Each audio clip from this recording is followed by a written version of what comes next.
মাওলানা মুহাম্মদ।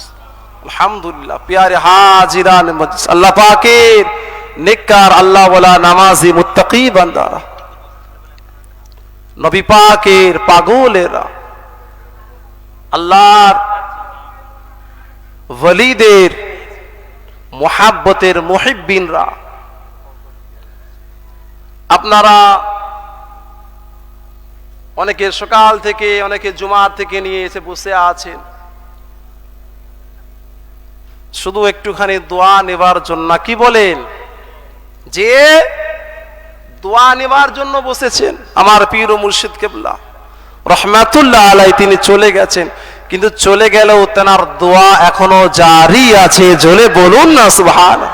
যে পর্দা নিয়েছেন, পর্দা নিয়েছেন, আল্লাহ ওয়ালাদেরকে আমার আল্লাহ তাআলা জিন্দা রাখেন। জোরে বলুন না সুবহানাল্লাহ। শুধু জিন্দা রাখেন না, আল্লাহ রসুল বলেন আল্লাহ পাক তাদেরকে কবরে তাদেরকে রিজিক পৌঁছে দেন। জোরে বলুন না সুবহানাল্লাহ। আমার ভাইয়েরা, মুরব্বিয়ানেরা, আল্লাহ পাকের নেককার আল্লাহ ওয়ালা ভাই, আল্লাহ পাক কুরআনুল কারীমে সূরাতুশ শূরাতে 23 নম্বর আয়াতের মধ্যবর্তী লাইন থেকে আল্লাহ পাক বলেন, কুল, সে ও মুহাম্মদ সাল্লাল্লাহু আলাইহি সাল্লাম, হে নবী আপনি বলে দেন, লা আসআলুকুম আলাইহি আজরা, হে নবী আপনি বলে দেন। আল্লাহ নবীকে আল্লাহ পাক বলছেন আপনি বলে দেন, ওদেরকে বলে দেন। কাদেরকে বলে দেবে? আপনার উম্মত উম্মতানিকে বলে দেন, তাদেরকে বলে দেন। আল্লাহ রসুল বলেন ও আমার উম্মত উম্মতানিরা, ও দুনিয়ার মানুষেরা শোনো, আমি রাসূলুল্লাহ আল্লাহর কাছ থেকে তোমাদের জন্য দ্বীন ইসলামকে নিয়ে এসেছি। আল্লাহর পক্ষ থেকে নামাজ নিয়ে এসেছি, রোজা নিয়ে এসেছি, হজ যাকাত নিয়ে এসেছি। আল্লাহ আমাকে মেসেঞ্জার করে পাঠিয়েছেন, আমাকে মুহাম্মদ প্রফেট মুহাম্মদ করে পাঠিয়েছেন তোমাদের কাছে। আমি দিনের দাওয়াত দেওয়ার জন্য রাতকে এক করে দিয়েছি। রাতে আমি ঘুমাই না, আমি পেটে ক্ষুধা রেখে পেটে পাথর বেঁধেছি তোমাদের জন্য, তোমাদের কাছে দিন পৌঁছানোর জন্য। আমি মার খেয়েছি, আমি গালি খেয়েছি, আমি চোখের পানি ফেলেছি, রক্তাক্ত হয়েছি শুধু তোমাদের কাছে দিন পৌঁছানোর জন্য। এর বদৌলতে আমি তোমাদের কাছে কোনো উজরত চাই না, কোনো আজর চাই না। হ্যাঁ, তবে আমি একটা জিনিস চাই। কি চাই? আল্লাহর নবী বলেন ইল্লাল মাওয়াদ্দাতা ফিল কুরবা। ও আমার দুনিয়ার মানুষ শুনে নাও, ও আল্লাহর বান্দারা শুনে নাও, আমি নবী চাই তোমরা আমার আহলে বায়াত, তোমরা আমার আত্মীয়দের সঙ্গে সুসম্পর্কে জড়িয়ে থাকো। জোরে বলুন না সুবহানাল্লাহ। জোরে হবে না? কি চাইছে আমার নবী? আমার আহলে বায়াত, আত্মীয় বলতে ফিল কুরবা থেকে মুফাসসিরগণ তাফসীর করছেন কুরবা থেকে মুরাদ আহলে বায়াত আম্মা জান ফাতিমাতুজ জোহরা, হযরত আলী রাদিয়াল্লাহু তাআলা আনহু, ইমাম হাসানাইন। আল্লাহর নবী সাল্লাল্লাহু আলাইহি ওয়াসাল্লাম স্বয়ং এই পাঁচজনকে আহলে বায়াত বলা হয়েছে। আল্লাহর নবী বলেন দুনিয়ার মানুষ শুনে নাও, ফাতেমাকে ধরো, আলীকে ধরো, হাসনাইনকে ধরো, আমি মুস্তাফাকে পেয়ে যাবে। জোরে বলুন। তো যে দরবারে বসে আছেন, যে দরবারে বসে আছেন সে দরবার সম্পর্কে আপনাকে জানতে হবে। তো আসছেন চলে যাবেন নয়, কিছু নিয়ে যান, জেনে যান। আপনি যে জিনিস সম্পর্কে জানবেন, আপনার জানতে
সঙ্গে সম্পর্ক গড়ে নিলে আল্লাহর কোরআনে আল্লাহ বলছেন ইয়া আইয়ুহাল্লাযীনা আমানুত্তাকুল্লাহ ওয়া কুনু মা'আস সাদিকিন।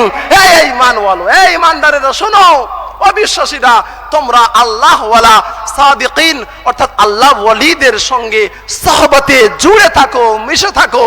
তাদের সংস্পর্শে থাকলে লাভ এটাই হবে, তাদের খুশবু তুমি পরিপূর্ণ নিতে না পারলেও কিছুটা খুশবু নিলে আল্লাহ তোমাকে নাজাতের জারিয়া করে দিবেন। জোরে বলুন সুবহান। আমার ভাইরা, সম্মানিত হাজির, আপনাদের কাছ থেকে বিদায় নিচ্ছি, কারণ অনেক উলামায়ে কেরাম বসে আছেন। কারো হক নষ্ট করা ঠিক নয়, মাথায় রাখবেন। নামাজ কম, রোজা কম, হজ কম, যাকাত কম, কিন্তু মানুষের হকটাকে আদায় রাখবেন। অনেক নামাজ, অনেক রোজা, অনেক হজ আছে, অনেক ইবাদত, অনেক তাহাজ্জুদ আছে, মানুষের হকটাকে আপনি ঠিক মতো আদায় করছেন না, ধরা পড়ে যাবেন। খাবেন কি খাবেন না, ধরা পড়ে যাবেন। মানুষের হকটাকে লক্ষ্য রাখতে হবে, মাথায় রাখতে হবে। আসেন, আমি আপনাদের কাছ থেকে বিদায় নিচ্ছি। গুনাহগার আপনাদের ঘরেরই সন্তান, এই দরবারের খাদেমের যোগ্যতা আমার নাই। আপনারা দোয়া করুন আল্লাহ পাক যেন দ্বীনের জন্য, ইসলামের জন্য, আল্লাহ ওয়ালাদের ওলিদের সাহবতে থেকে খিদমতে আল্লাহ বাকি জিন্দগি কাটানোর তৌফিক দেন। বলেন না আল্লাহুম্মা আমিন, বলেন না আল্লাহুম্মা আমিন। দরুদ শরীফ পড়েন আল্লাহুম্মা।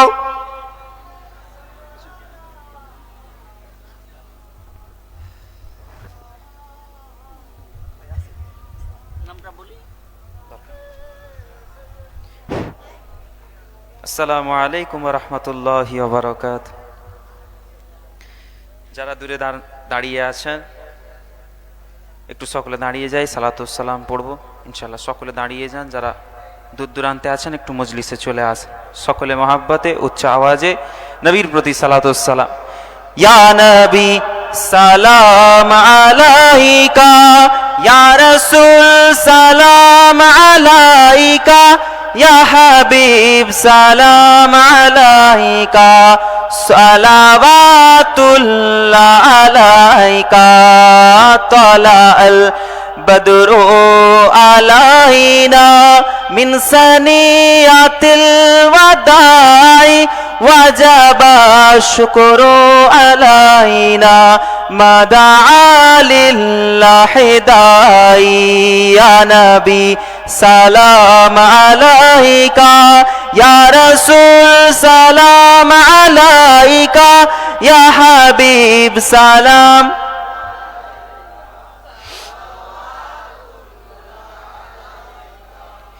আমাদের মনের বাসনা যেতে চাই সোনার মদিনা, কোন পথে হইব রওয়ানা, বলে দিন শাহে মদিনা।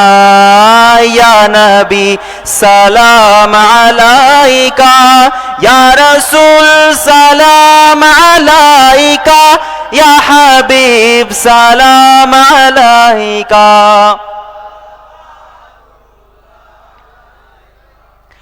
মরণে আমি যে একা, কবরে থাকিব একা, হাসরে উঠিব একা, নবী পাই যেন আপনারি দেখা। ইয়া নবী সালাম আলাইকা, ইয়া রাসূল সালাম আলাইকা, ইয়া হাবিব সালাম আলাইকা, সালাওয়াতুল্লাহ আলাইকা। বসার আগে মহাব্বতে একবার তাকবীর দেন তো, নারায়ে তাকবীর। আরেকটু মহাব্বতে দেন নারায়ে তাকবীর, নারায়ে তাকবীর। সকলে বসে যান। বালাগাল উলা বিকামালিহি।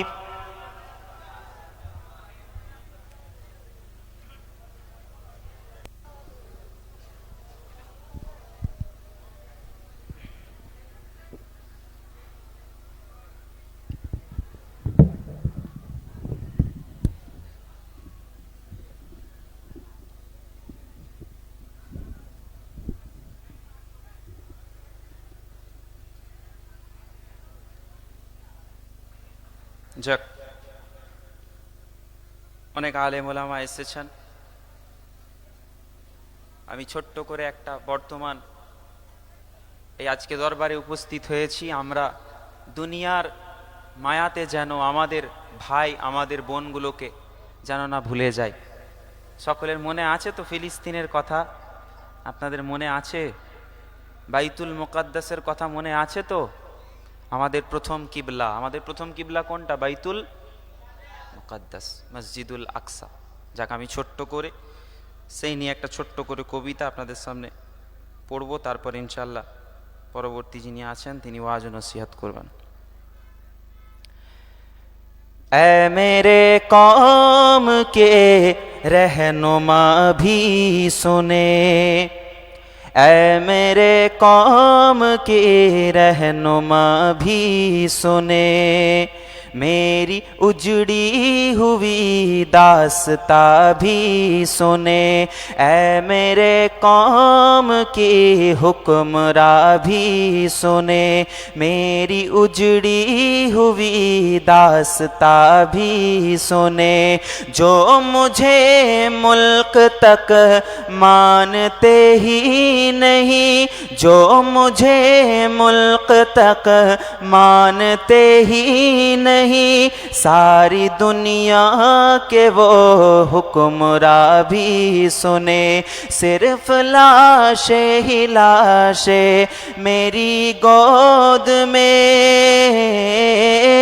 सिर्फ लाशे ही लाशे मेरी गोद में, कोई पूछे मैं क्यों इतना गमगीन हूँ, मैं फिलिस्तीन हूँ, मैं फिलिस्तीन हूँ, मैं फिलिस्तीन हूँ, मैं फिलिस्तीन हूँ, मैं फिलिस्तीन हूँ, मैं फिलिस्तीन हूँ।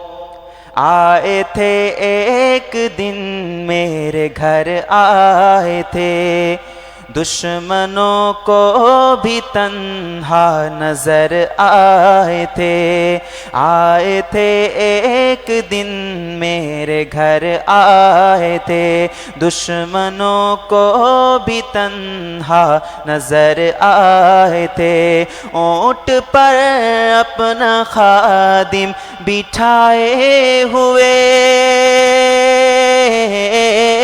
ऊंट पर अपना खादिम बिठाए हुए, मेरी इस सरजमी पर उमर आए थे, जिसकी परवाज है आसमानों तलक, जिसकी परवाज है आसमानों तलक, जख्मी जख्मी मैं वो एक शाहीन हूँ, मैं फिलिस्तीन हूँ, मैं फिलिस्तीन हूँ, मैं फिलिस्तीन हूँ, मैं फिलिस्तीन हूँ, मेरे दामन में ईमान पलता रहा, रेत पर रब का फरमान पलता रहा, मेरे दामन में ईमान पलता रहा, रेत पर रब का फरमान पलता रहा, मेरे बच्चे लड़े आखिरी सांस तक, मेरे बच्चे लड़े आखिरी सांस तक, और सीनों में कुरआन पलता रहा, जर्रे जर्रे में अल्लाह हो अकबर लिए,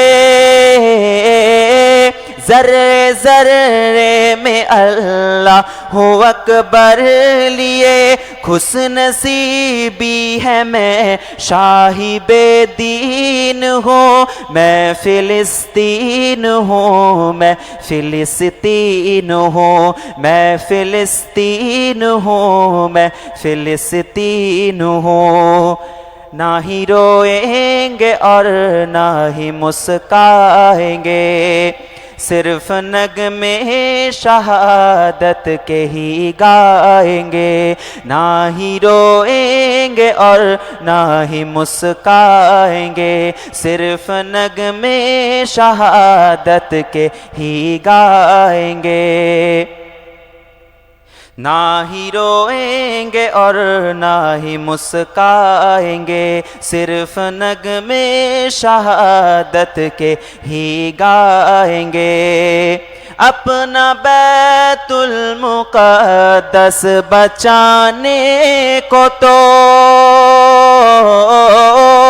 अपना बैतुल मुक़द्दस बचाने को तो मेरे बच्चे अबाबिल बन जाएंगे, जो सितम ढा रहे अब राह की तरह,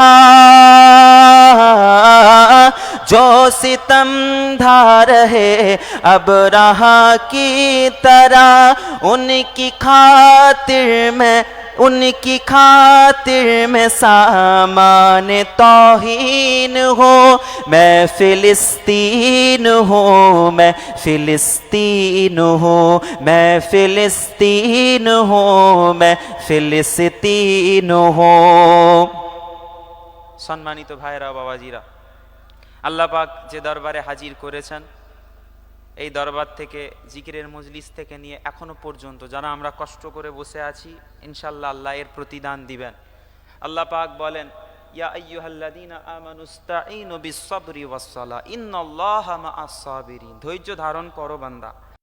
হাজার স্মৃতি কত মায়া জড়ালে ব্যবহারে, কত মায়া জড়ালে ব্যবহারে, মনে পড়ে তোমাকে অশ্রু ঝরে, সবার দিলে আজো বিরাজ তুমি, তোমায় জড়িয়ে আছে হাজার স্মৃতি, সবার দিলে আজো বিরাজ তুমি, তোমায় জড়িয়ে আছে হাজার স্মৃতি।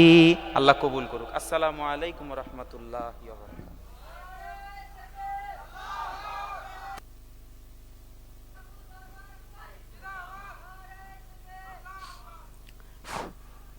এবার আপনাদের সামনে সুদূর হুগলি ডিস্ট্রিক্টের পীরনগর দরবার শরীফ থেকে আগত আমাদের সম্মানীয় অতিথি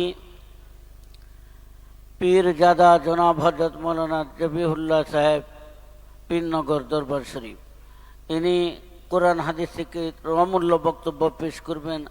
আপনারা মহাব্বতের সঙ্গে শ্রবণ করতে থাকুন। আসসালামু আলাইকুম। আলহামদুলিল্লাহ, প্রতি বৎসরের না এবছরও এই প্রতাপপুর দরবার শরীফে ইসালে সাহেবের মাহফিলে আজকে প্রথম দিন। মাগরিবের নামাজের পর থেকে জিকির আজকার নিয়ে শুরু করে এখন পর্যন্ত বিভিন্ন ওলামায়ে কেরামরা ওয়াজ নসিহত করলেন। আমি সংক্ষেপ টাইমে শুধুমাত্র দোয়া নেবার উদ্দেশ্যে দুটো কথা বলবো। দোয়া করেন আল্লাহ পাক যেন দুটো কথা বলার তৌফিক দান করু, বলুন আল্লাহুম্মা আমিন। আউযু বিল্লাহি মিনাশ শাইতানির রাজীম। বিসমিল্লাহির রহমানির রহিম। নাহমাদুহু ওয়া নুসাল্লি আলা রাসূলিহিল কারীম। আম্মা বা'দু ফায়া আইয়ুহাল হাযিরুনা রাহমাকুমুল্লাহ। ইন্নাল্লাহা ওয়া মালাইকাতাহু ইউসাল্লুনা আলান নাবিয়্যি ইয়া আইয়ুহাল্লাযীনা আমানু সাল্লু আলাইহি ওয়া সাল্লিমু তাসলিমা। আল্লাহুম্মা সাইয়্যিদ ওয়ালা আলে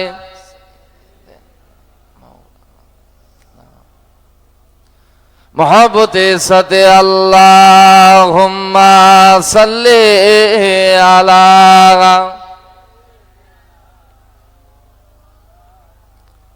ওয়ালা আলে সাইয়্যিদিনা।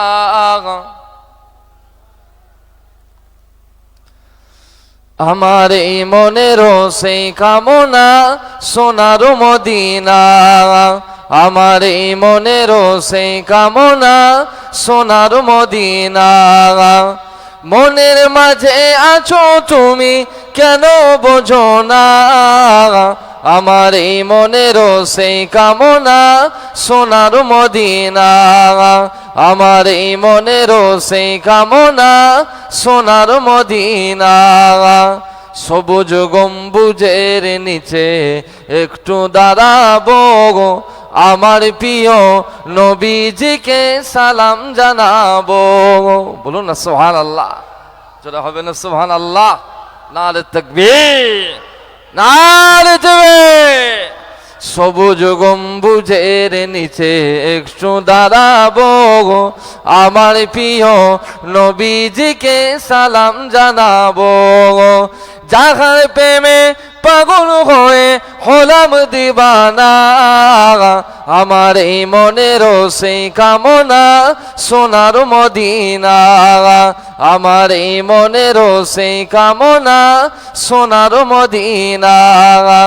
জান্নাতুল বাকিতে একটু দাঁড়াবো, প্রাণের প্রিয় সাহাবীদের আমি দেখিব। জান্নাতুল বাকিতে একটু দাঁড়াবো, প্রাণের প্রিয় সাহাবীদের আমি দেখিব। যাদের কথা পড়লে মনে কান্না থামে না, আমার এই মনেরও সেই কামনা সোনার মদিনা, আমার এই মনেরও সেই কামনা সোনার মদিনা। জন্মভূমিতে মোহন আর যেতে কেনা, পাখি হলে উড়ে যেতাম সোনার মদিনা।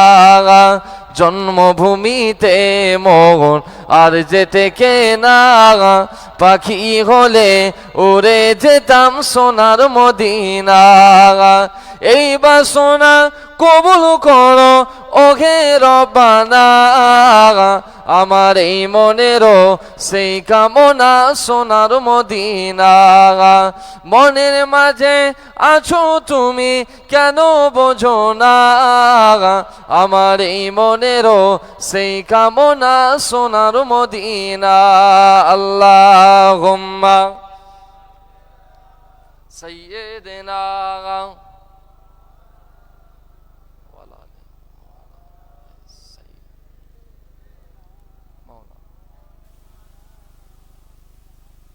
প্যারে হাজির মজলিস।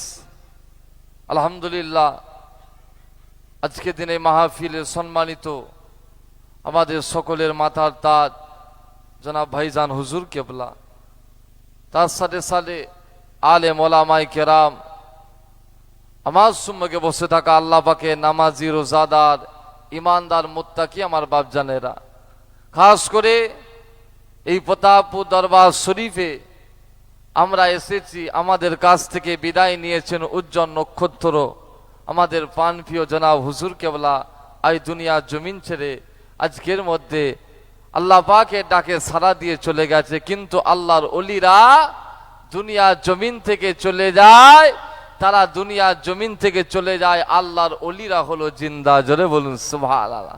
জোরে বলা যাবে না সুবহানাল্লাহ। আল্লাহ ওয়ালাদের দরবারে জীবিত অবস্থায় এলে যেরকম তাদের থেকে দোয়া পাওয়া যায়, ইন্তেকালের পরেও এলেও তাদের থেকে আরো বেশি বেশি করে রুহানি নেক ফায়েজ ও বরকত পাওয়া যায়। জোরে বলুন সুবহানাল্লাহ। বেশাক এটা হলো আমার ইমাম হুজুর কেবলা আজকের মাহফিলে যা যা হচ্ছে, ইনশাআল্লাহ আল্লাহ চায় হুজুর কেবলাকে সমস্ত কিছু দেখাতে পারে। জোরে বলা যাবে না সুবহানাল্লাহ, জোরে বলা যাবে না সুবহানাল্লাহ। তাই আজকে হাক্কানি দরবারে আজকের দিন আমরা এসে হাজিরা দিয়েছি ওয়াজ নসিহতের জন্য নয়, কেবলমাত্র সংক্ষেপ একটুখানি দোয়া নেবার জন্য। কেননা আজকে আল্লাহর ওলি বান্দা মাহবুব বান্দাদের দরবারে আমরা কিসের জন্য যাই? তাদের থেকে একটুখানি দোয়া নেবার জন্য, দোয়া নেবার জন্য যাই। কেননা আল্লাহ রসুল জানান, হাদিস পাকের মধ্যে এসেছে, আর তাকদিরুল লা ইয়ারুদ, তকদির কখনো কারো পরিবর্তন হয় না। অর্থাৎ আল্লাহ যেটা যার নসিবে যেটা লিপিবদ্ধ করে রেখেছে তার জন্য সেটাই ঘটবে, তকদির কখনো কারো পরিবর্তন হয় না। কিন্তু আল্লাহ রসুল বলছে ইল্লা বে দোয়া, কোনো ব্যক্তি যদি কোনো ব্যক্তির জন্য দোয়া করে আর ওই দোয়া যদি আল্লাহর আরশে আজিমে কবুল হয়ে যায়, আল্লাহ তার তকদিরটাকেও পরিবর্তন করে দেয়। জোরে বলেন সুবহান। যদি ওই নগরী বান্দা মাহবুব বান্দা দোয়া আল্লাহর দরবারে কবুল হয়ে যায়, আল্লাহ তার তকদিরটাকেও পরিবর্তন করে দেয়। তাই আজকের দিন এই মাহফিলে আসা নিয়ত থাকবে আমাদের, আমরা নিজেদের তকদিরটাকে এই জায়গাতে এসে পরিবর্তন করব। মুসলমান ছেলে মেয়েরা, বাড়া তরুণেরা, এ যুবকেরা, এ নবী প্রেমিকেরা, কেননা পৃথিবীর জমিনে শিক্ষা হলো দুটো, আল ইলমু ইলমা, একটা হলো জাহিরি ইলম আর একটা হলো বাতিনি ইলম।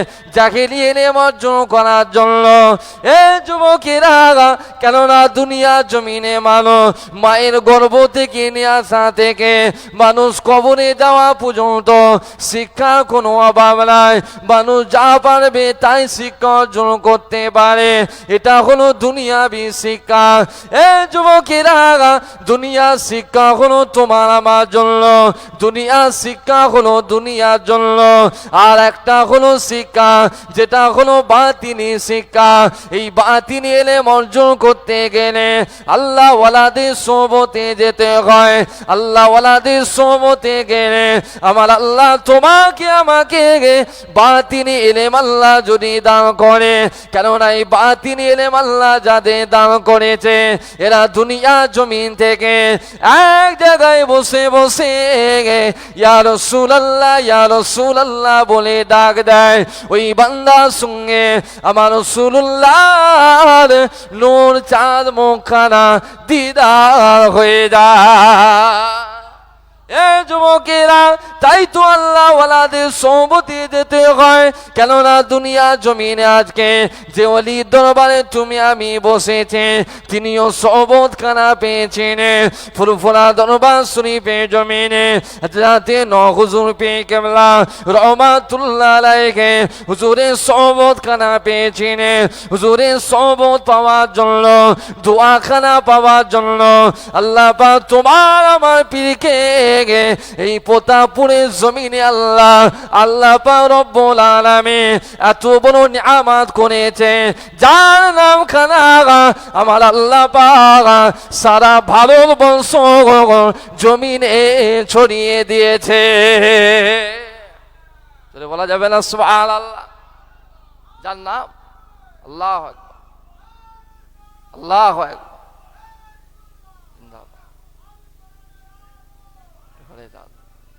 আলহামদুলিল্লাহ। তাহলে আজকে আমাদেরকে বুঝতে হবে যেটা কেন নিগাহে মর্দে মুমিনোं से बदल जाती है तकदीर। আল্লাহ ওয়ালাদের নেক নিগাহা নেক নজর যদি পড়ে যায় আল্লাহ তার তকদিরকেও পরিবর্তন করে। জোরে বলুন সুবহানাল্লাহ। নেক নজর নেক নিগাহা পড়েছিল, আল্লাহ এত বড় নিয়ামত আল্লাহ তোমাকে আমাকে দান করেছে। মুসলমান ঘরে ছেলে মেয়েরা, বাড়া তরুণেরা, এ যুবকেরা, তাই তো তোমাকে আমাকে পৃথিবীর জমিনে অনুসরণ করতে হবে কাজে।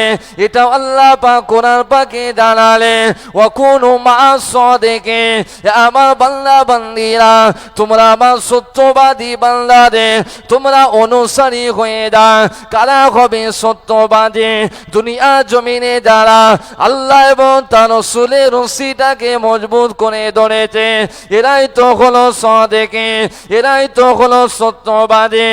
এ যুবকেরা, তুমি আমি যদি পৃথিবীর জমিনে রে এই রশিটাকে মজবুত করে ধরে আহারে নবী রাসূল পয়গম্বরে নাম খানা আল্লাহ বা দুনিয়া জমিনে যেমন জিন্দা রেখেছে, দুনিয়া জমিনে আর নবী আসবে না, কিন্তু আল্লাহর ওলিদের খাতা বন্ধ হয় না। দুনিয়া জমিনে যদি তুমি আমি সেই আল্লাহ হুকুমখানা মেনে নেক আমল করে যদি তুমি আমি কবরে চলে যাই, আমার আল্লাহ চাইলে তোমার আমার নাম খানাকে আমার আল্লাহ পাক মাহবুব বান্দা দেখে খাতায় লিখে দেবে। আল্লাহ চাইলে আপনার আমার নামটাকেও আল্লাহ আল্লাহর মাহবুব বান্দাদের খাতাতে লিখে দিতে পারে। এই জন্য এই দরবারে আসা শিক্ষা নেবার জন্য আপনাকে আমাকে, কেননা হুজুর কেবলা সারাটা জীবন কি মেহনত খানা করে গেছে, যার বদৌলাতে আজকে ভালোবাসা লক্ষ লক্ষ মানুষ। আজকে চিন্তা করে দেখেন হুজুর কেবলা জানাজাতে আল্লাহ পাক রব্বুল আলামিন যেন মনে হয় আসমান থেকে আল্লাহ ফারিস্তা নাজিল করেছে। জোরে বলা যাবে না? জোরে বলা যাবে না সুবহানাল্লাহ? কি নিয়ামত আল্লাহ করেছিলেন, কেননা আল্লাহ ওয়ালা হয়েছিলেন, আল্লাহর হয়েছিলেন। তাহলে আপনাকে আমাকেও হতে হবে কার? আমার আল্লাহ। বান্দা যদি আল্লাহর হয়ে যায়, বাল্লাহুল মাওলা ফালাহুল কুল, যে বান্দা আল্লাহ হবে। এ যুবকেরা, জান্নাতে যাওয়া শিক্ষা যারা দিয়ে গেছে তাদের রশিটাকে মজবুত করে রাখবো। আমার আল্লাহ পাক তোমার আমার নাম খানা একদিন না একদিন আল্লাহ পাকের জান্নাতি বান্দা হিসাবে কবুল করে নেবে। আল্লাহ চাইলে আপনাকে আমাকে একদিন সেই জান্নাতি বান্দা হিসাবে কবুল আল্লাহ করে নেবে। তাহলে দুনিয়া জমিনে আপনি আমি শুধু হাক্কানি আল্লাহ ওয়ালাদের দরবারে শুধু আসলে হবে না, শুধু আসলে হবে না যে আজকে 2 দিন ব্যাপী মাহফিল, এ মাহফিলে গিয়ে যাবো আমরা প্রত্যেকে, মাহফিলে গিয়ে ওয়াজ শুনবো, শুধু শুনলে হবে না, শুনে নিয়ে বুঝে নিয়ে আমল করে চলতে হবে। কেননা এই মাহফিল আজ আপনি আমি যেমন দেখছি, এই মাহফিল স্বয়ং কায়েম করেছিলে তোমার আমার পীর ফুরফুরা দরবার শরীফের জমিনে শুয়ে আছে মুজাদ্দিদুজ্জামান কুতুবুল আলাম আমিরুস শরিয়া হযরতে দাদা হুজুর পীর কে রহমাতুল্লাহ আলাইহি। হুজুর আমার ওয়াজ করেছিলেন, এক মাহফিলে হাজার হাজার মানুষ আল্লাহ ওয়ালা হয়ে গিয়েছিল। জোরে বলুন সুবহানাল্লাহ। ওয়াজ করেছিলেন, ওয়াজ শুনেছিলেন, এক মাহফিলে মানুষ আল্লাহ ওয়ালা হয়ে গিয়েছিলেন। মুসলমান গণেছেন মেরা বালা তরুণেরা, এ যুবকেরা, আজ ওয়াজে মাহফিলে তুমি আমি বসে আছি, এই মাহফিল স্বয়ং কায়েম করেছেন তোমার আমার নবী দিন দুনিয়া বাদশা হাবিবুল্লাহ আল্লাহ নবী আমার ওয়াজে মাহফিল কায়েম করলে সাহাবা হুজুরা নবী পাকে জবান দিয়ে সাহাবারা ওয়াজ খানা শুনলে আমার আল্লাহ পাক তাদেরকে আসহাবী কা নজু করে দেন। সাহাবারা ওয়াজ খানা করলে সাহাবীদের জবান থেকে তাবেঈরা ওয়াজ খানা শুনলে, তাবেঈরা ওয়াজ খানা করলে, তাবেঈরা ওয়াজ খানা শুনলে, এরকম ভাবে আস্তে আস্তে ইমামরা ওয়াজ খানা শুনলে এরকম ভাবে দেখা যায় হযরতে খাজা উসমান হারুনি রহমাতুল্লাহ আলাইহি হুজুর আমার ওয়াজ খানা করলে, আজকে যার জবান থেকে ওয়াজ খানা শুনলে, এ যুবকেরা, হিন্দুস্তানের বাদশাহ খাজা গরিবে নওয়াজ আজমিরি সন্দালি রহমাতুল্লাহ আলাইহি হুজুর আমার এমন ওয়াজ খানা শুনলে আমার আল্লাহ পাক তাকে এই হিন্দুস্তানের বাদশাহ করে দিয়েছে। হিন্দুস্তানের বাদশাহ আল্লাহ বানিয়েছে কোন? খাজা গরিবে নওয়াজ আজমিরি সন্দালি রহমাতুল্লাহ আলাইহি, যার হাতে হাত দিয়ে 90 লক্ষের উপরে মানুষ ইমানের কলেমা খানা পড়েছিল। জোরে বলুন সুবহানাল্লাহ। কি নিয়ামত আল্লাহ করেছিল। খাজা হুজুর ওয়াজ করলে, খাজা হুজুরের জবান থেকে ওয়াজ শুনলে হযরতে নিজামউদ্দিন আউলিয়া হযরতে কুতুবউদ্দিন বাখতিয়ার কাকি রহমাতুল্লাহ আলাইহি এরকম ভাবে তাবকা তাবকা আস্তে আস্তে এই মেদিনীপুরের জমিনে শুয়ে আছে হযরতে হাজী মোস্তফা মাদানী রহমাতুল্লাহ আলাইহি। তারপর থেকে আস্তে আস্তে বাংলাদেশের জমিনে হযরতে নূর মোহাম্মদ নিজামপুরি রহমাতুল্লাহ আলাইহি এরকম ভাবে আস্তে আস্তে কলকাতা মানিকতলার জমিনে শুয়ে আছে রসুলের নোমা হযরতে সুফি ফাতে আলী ওয়াইসি রহমাতুল্লাহ আলাইহি। হুজুর আমার ওয়াজখানা করলে কে শুনলে? তোমার আমার পীর মুজাদ্দিদুজ্জামা ওয়াজখানা শুনলে আল্লাহ পাক তাকে এই বাংলা আসা পূর্ব ভারতের মুজাদ্দিদ করে দিলে। জোরে বলুন সুবহানাল্লাহ। পূর্ব ভারতের মুজাদ্দিদ আল্লাহ করল।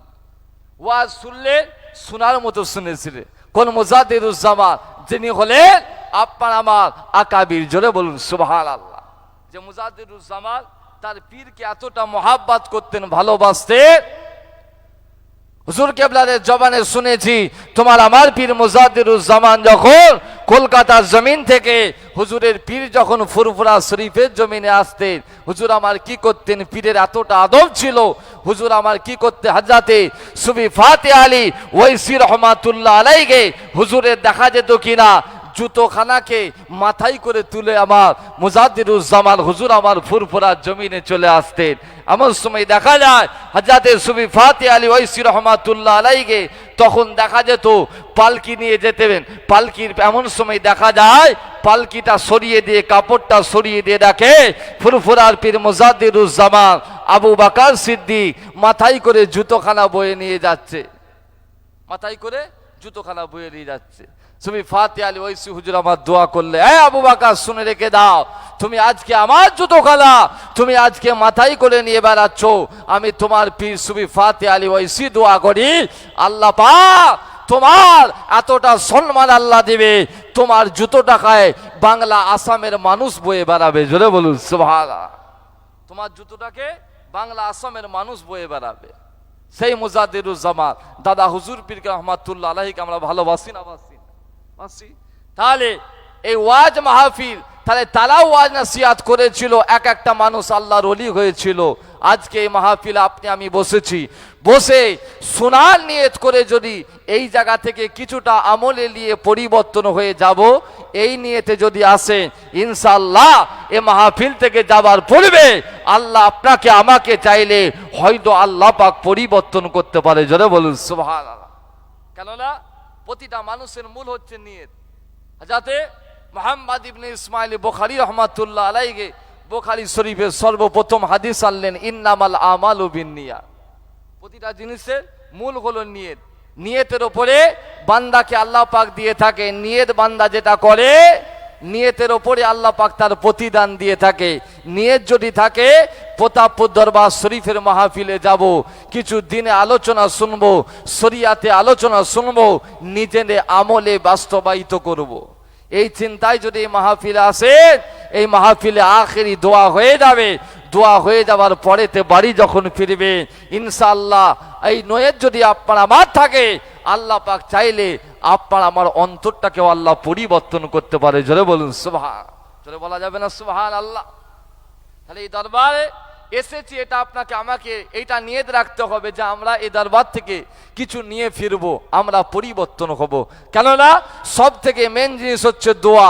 দোয়া যদি চায় আল্লাহ পাক যদি কবুল করে, দোয়ার বদৌলাতে আল্লাহ বান্দার তকদিরকেও পরিবর্তন করে। জোরে বলুন সুবহানাল্লাহ।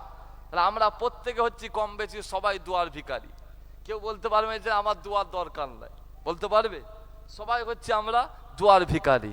তা আজকের দিনে মাহফিলে এক একটা ওলামায়ে কেরাম প্রত্যেকে দোয়া নেবার জন্য হাজিরা দিয়েছিলেন। আমিও সংক্ষেপ টাইমে দোয়া নেবার জন্য কিছু কথাবার্তা বললাম, হাজিরা দিলাম। কেননা আজকে এই ভালোবাসা মহাব্বত যদি থাকে ইনশাআল্লাহ, এই মহাব্বত যদি থাকে আল্লাহ পাক চাইলে কাল কিয়ামতের ময়দানে একসঙ্গে হুজুর কেবলার সঙ্গে দেখা হবে। জোরে বলুন সুবহানাল্লাহ। জোরে বলা যাবে না সুবহানাল্লাহ? আল্লাহ পাক কবুল করে। আল্লাহ মাহফিলে ওসিলায় আল্লাহ যেন আমাদের জীবনের গুনাহগুলোকে মাফ করে দেয়। বলুন আল্লাহুম্মা আমিন। ওয়া আখিরু দাওয়ানা আনিল হামদুলিল্লাহি রাব্বিল আলামিন। মুহাব্বতে দুরূদ আল্লাহুম্মা সাল্লি আলা।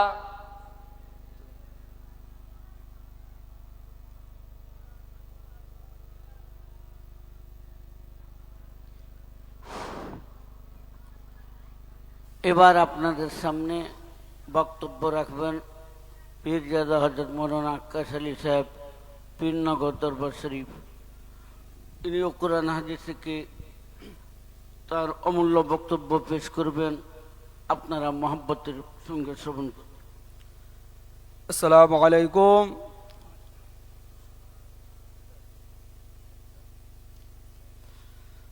أعوذ بالله من الشيطان الرجيم.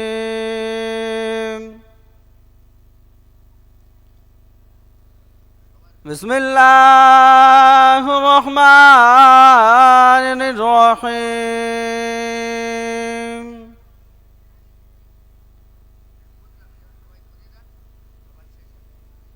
نحمده ونصلي على رسوله الكريم.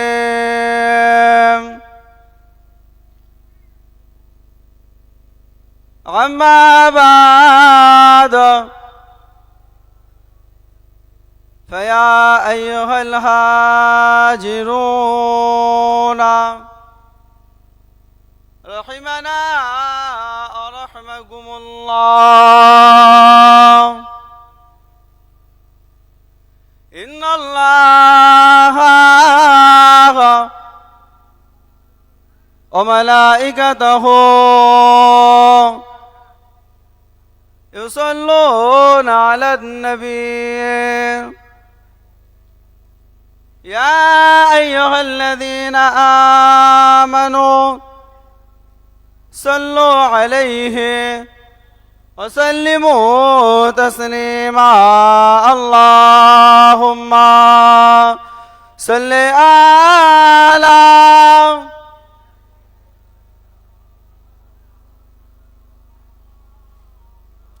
وعلى آل سيدنا محبت صدق. اللهم صل على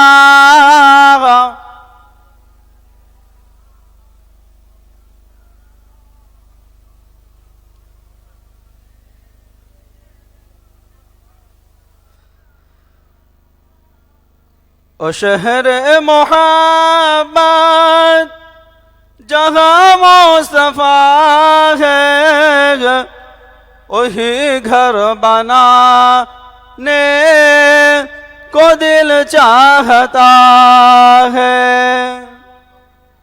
और शहर मोहब्बत जहाँ मुस्तफा है, वही घर बनाने को दिल चाहता है.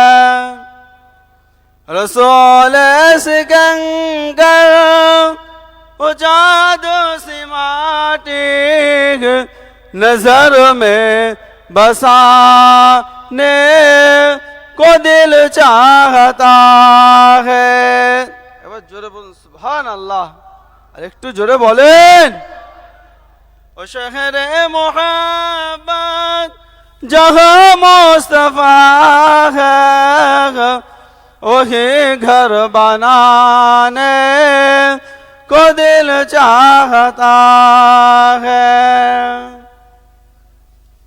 जो पूजा नबी ने कि कुछ घर पे छोड़ा, तो सिद्दीक़ अकबर की होठों पे आया.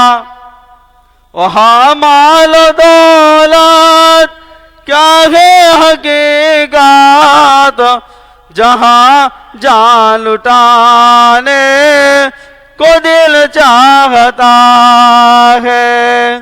और शहर मोहब्बत जहाँ मुस्तफा है, वही घर बनाने को दिल चाहता है. जिहादे मोहब्बत की आवाज गूंजी, कहा हंजलाने दुल्हन से अपने.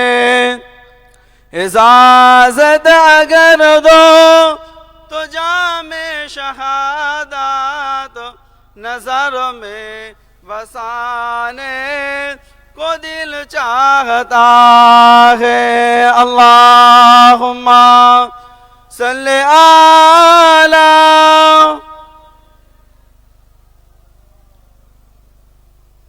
अला आले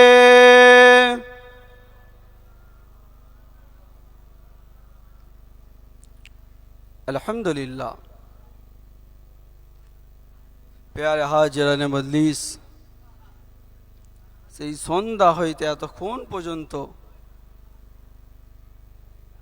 আল্লাহ পাকের বহু আলেম ওলামাগণ এবং ভাইজান হুজুর জিকির করিয়েছেন। আমরা যে এতক্ষণ পর্যন্ত বসে আছি, আল্লাহ পাক আমাদেরকে বসিয়েছেন সেই রব্বুল আলামিনের দরবারে। আমরা শুকরিয়া আদা করি, সকলে বলি আলহামদুলিল্লাহ। কারণ আল্লাহ পাক কবুল করেছেন, ওই জন্যেই এই মাহফিলের মধ্যে এসে উপস্থিত হয়েছি, আমরা উপস্থিত হতে পেরেছি। আজ আল্লাহ পাক যদি না কবুল করতেন, আমরা এসে উপস্থিত হতে পারতাম না।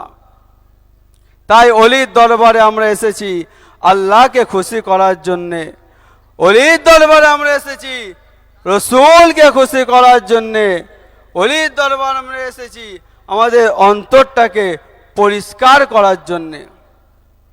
অলিদের দরবারে এলে কি লাভ? অলিদের দরবারে আমরা কেন আসবো? অলিদের দরবারে এলে আমাদের কি লাভ? অলিদের দরবারে এলে কি লাভ?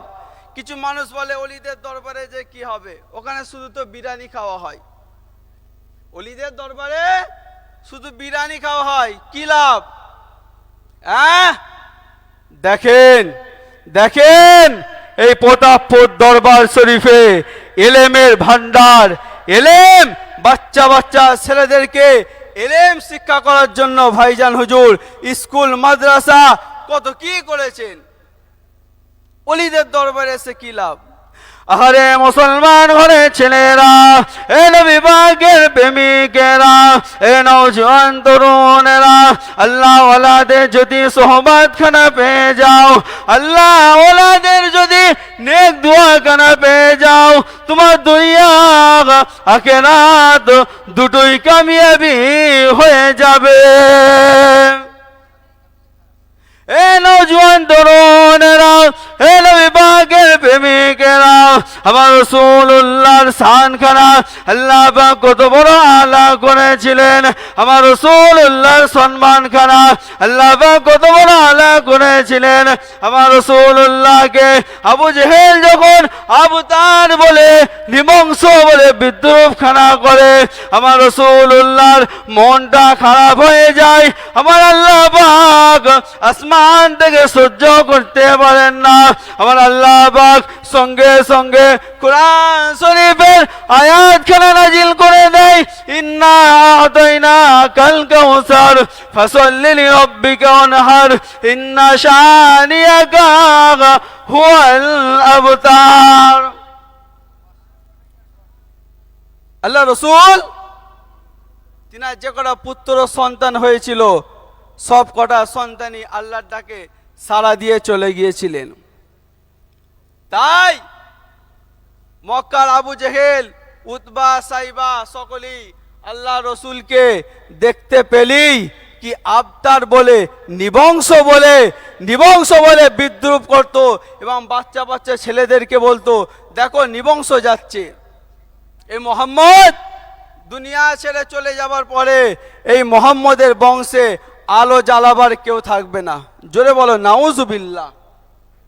কি গো, আজকে আমাদের বাড়িতে পুত্র সন্তান জন্মালে, পুত্র সন্তান দুনিয়াতে আসলে কেউ আবু জেহেল নাম রাখি?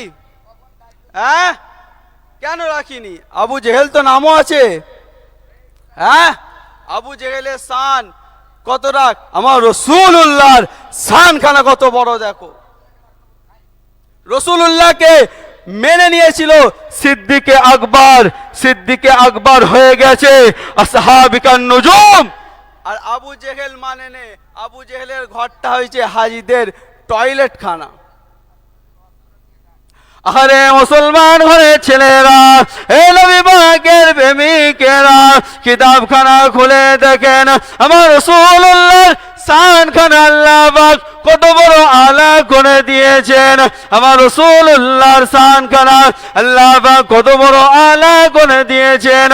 আমার রাসূলুল্লাহর নামখানা আল্লাহ পাক কত বড় আলা করে দিয়েছেন। দিনের মধ্যে 5 ওয়াক্ত আজান খানা হয়, 5 ওয়াক্ত আজানে আমার রাসূলুল্লাহর নাম খানা নেওয়া হয়। জোরে বলেন সুবহানাল্লাহ। কি গো, আজানের মধ্যে না আশহাদু আন্না মুহাম্মাদুর রাসূলুল্লাহ বলা হয়, ওই আজান কবুল হবে তো? কবুল হবে না।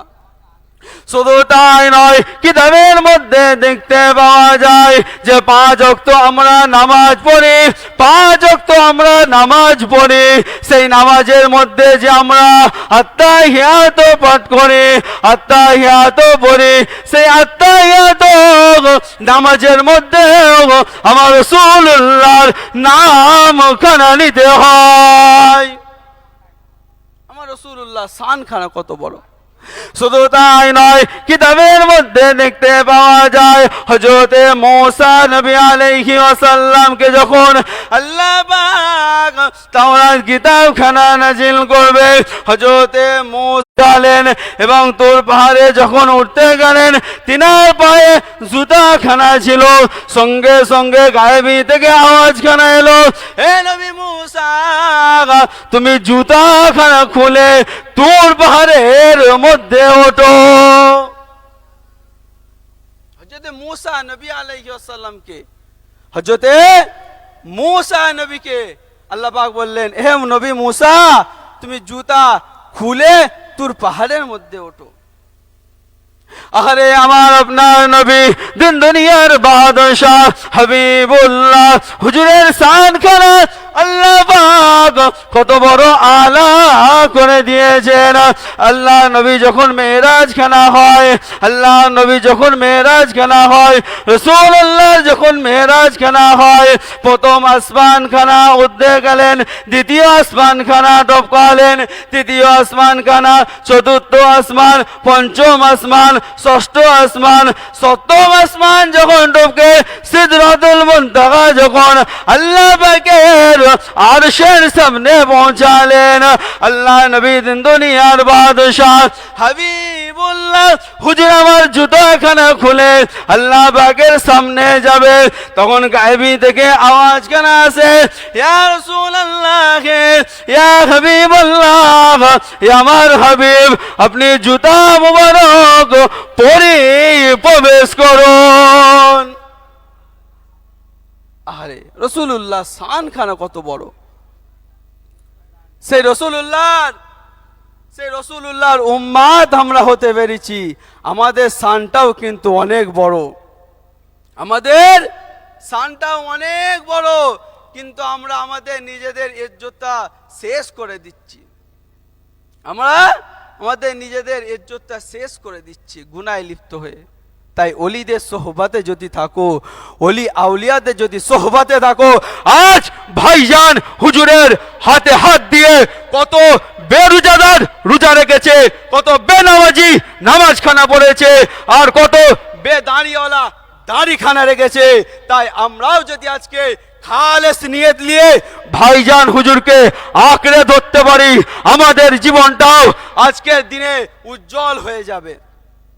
আমরাও আজকের দিনে আমাদের দিলটা উজ্জ্বলখানা হয়ে যাবে। অলিদের সোহবাত, অলিদের সোহবাত, অলিয়া উলিয়াদের। এই দরবারে বিরিয়ানি খেতে আসেনি কেউ, এই দরবারে এক প্লেট বিরিয়ানির জন্য এতক্ষণ কেউ বসে থাকেনি, সব অলিয়া উলিয়াদের সোহবাত খানা এসেছে, অলিয়া উলিয়াদের সোহবাত খানা এসেছে। তাই অলিদের সোহবাত খানা মানতে হবে। তাই প্রতাপপুর দরবার শরীফ কোনো এমনি অন্যান্য দরবার শরীফের মতো নয়, প্রতাপপুর দরবার শরীফ ইলমিয়াদের দরবার, প্রতাপপুর দরবার শরীফ আখলাকের দরবার, প্রতাপপুর দরবার শরীফ আখলাকের খুলুকুল আজিমের দরবার। প্রতাপপুর দরবার শরীফ কোনোদিন কাউকে বিয়াদবি করতে দেখেছেন? প্রতাপপুর দরবার শরীফ আদবের দরবার। আরে মুসলমান ঘরে ছেলেরা, এ নবী পাকের প্রেমিকেরা, এ নওজোয়ান তরুণেরা, কিতাবের মধ্যে দেখতে পাওয়া যায় আমার রব্বুল আলামিন খানা বলে ইবাদুর রহমানিল্লাযীনা ইয়ামশুনা আলাল আরদি হাওনান ওয়া ইযা খাতাবাহুমুল জাহিলুনা ক্বালু সালামা। এ নওজোয়ান তরুণেরা, এ নবী পাকের প্রেমিকেরা, আরে আল্লাহ পাক ঘোষণা খানা করে দেয় আল্লাহ নেক বান্দা করা হবে, রহমানের খাস বান্দা যারা হবে তাদের আখলাকটা হবে, তাদের মনটা হবে নরম, তারা যখন দুনিয়ায় চলাফেরা করবে তাদের অন্তরটা হবে নরম, তারা যখন মানুষের সাথে কথা বলবে তারা যখন আস্তে আস্তে কথা বলবে, তাদের আখলাকটা খানা হবে নরম। এ নওজোয়ান তরুণেরা, এ নবী পাকের প্রেমিকেরা, ওই কিতাবের সাথে মিলিয়ে নাও আর প্রতাপপুর দরবারের ভাইজান হুজুরের সাথে মিলিয়ে নাও, দেখবেন আমরা নেক আল্লাহর ওলিকে পেয়ে গেছি। তাহলে নেক আল্লাহর ওলিকে পেতে গেলে আয়াতখানা দেখতে হবে, কুরআন শরীফের আয়াতখানা। তাই আমি একটা নাত পড়বো ছোট্ট করে। सब बोलते हैं क्या है, सब पूछते हैं क्या है, पोतापुर शरीफ में इल्म का खजाना है, पोतापुर शरीफ में। जो तकबीर दान, नारे तकबीर, नारे तकबीर, पोतापुर दरबार शरीफ, पोतापुर दरबार शरीफ। सब बोलते हैं क्या है, सब पूछते हैं क्या है, पोतापुर शरीफ में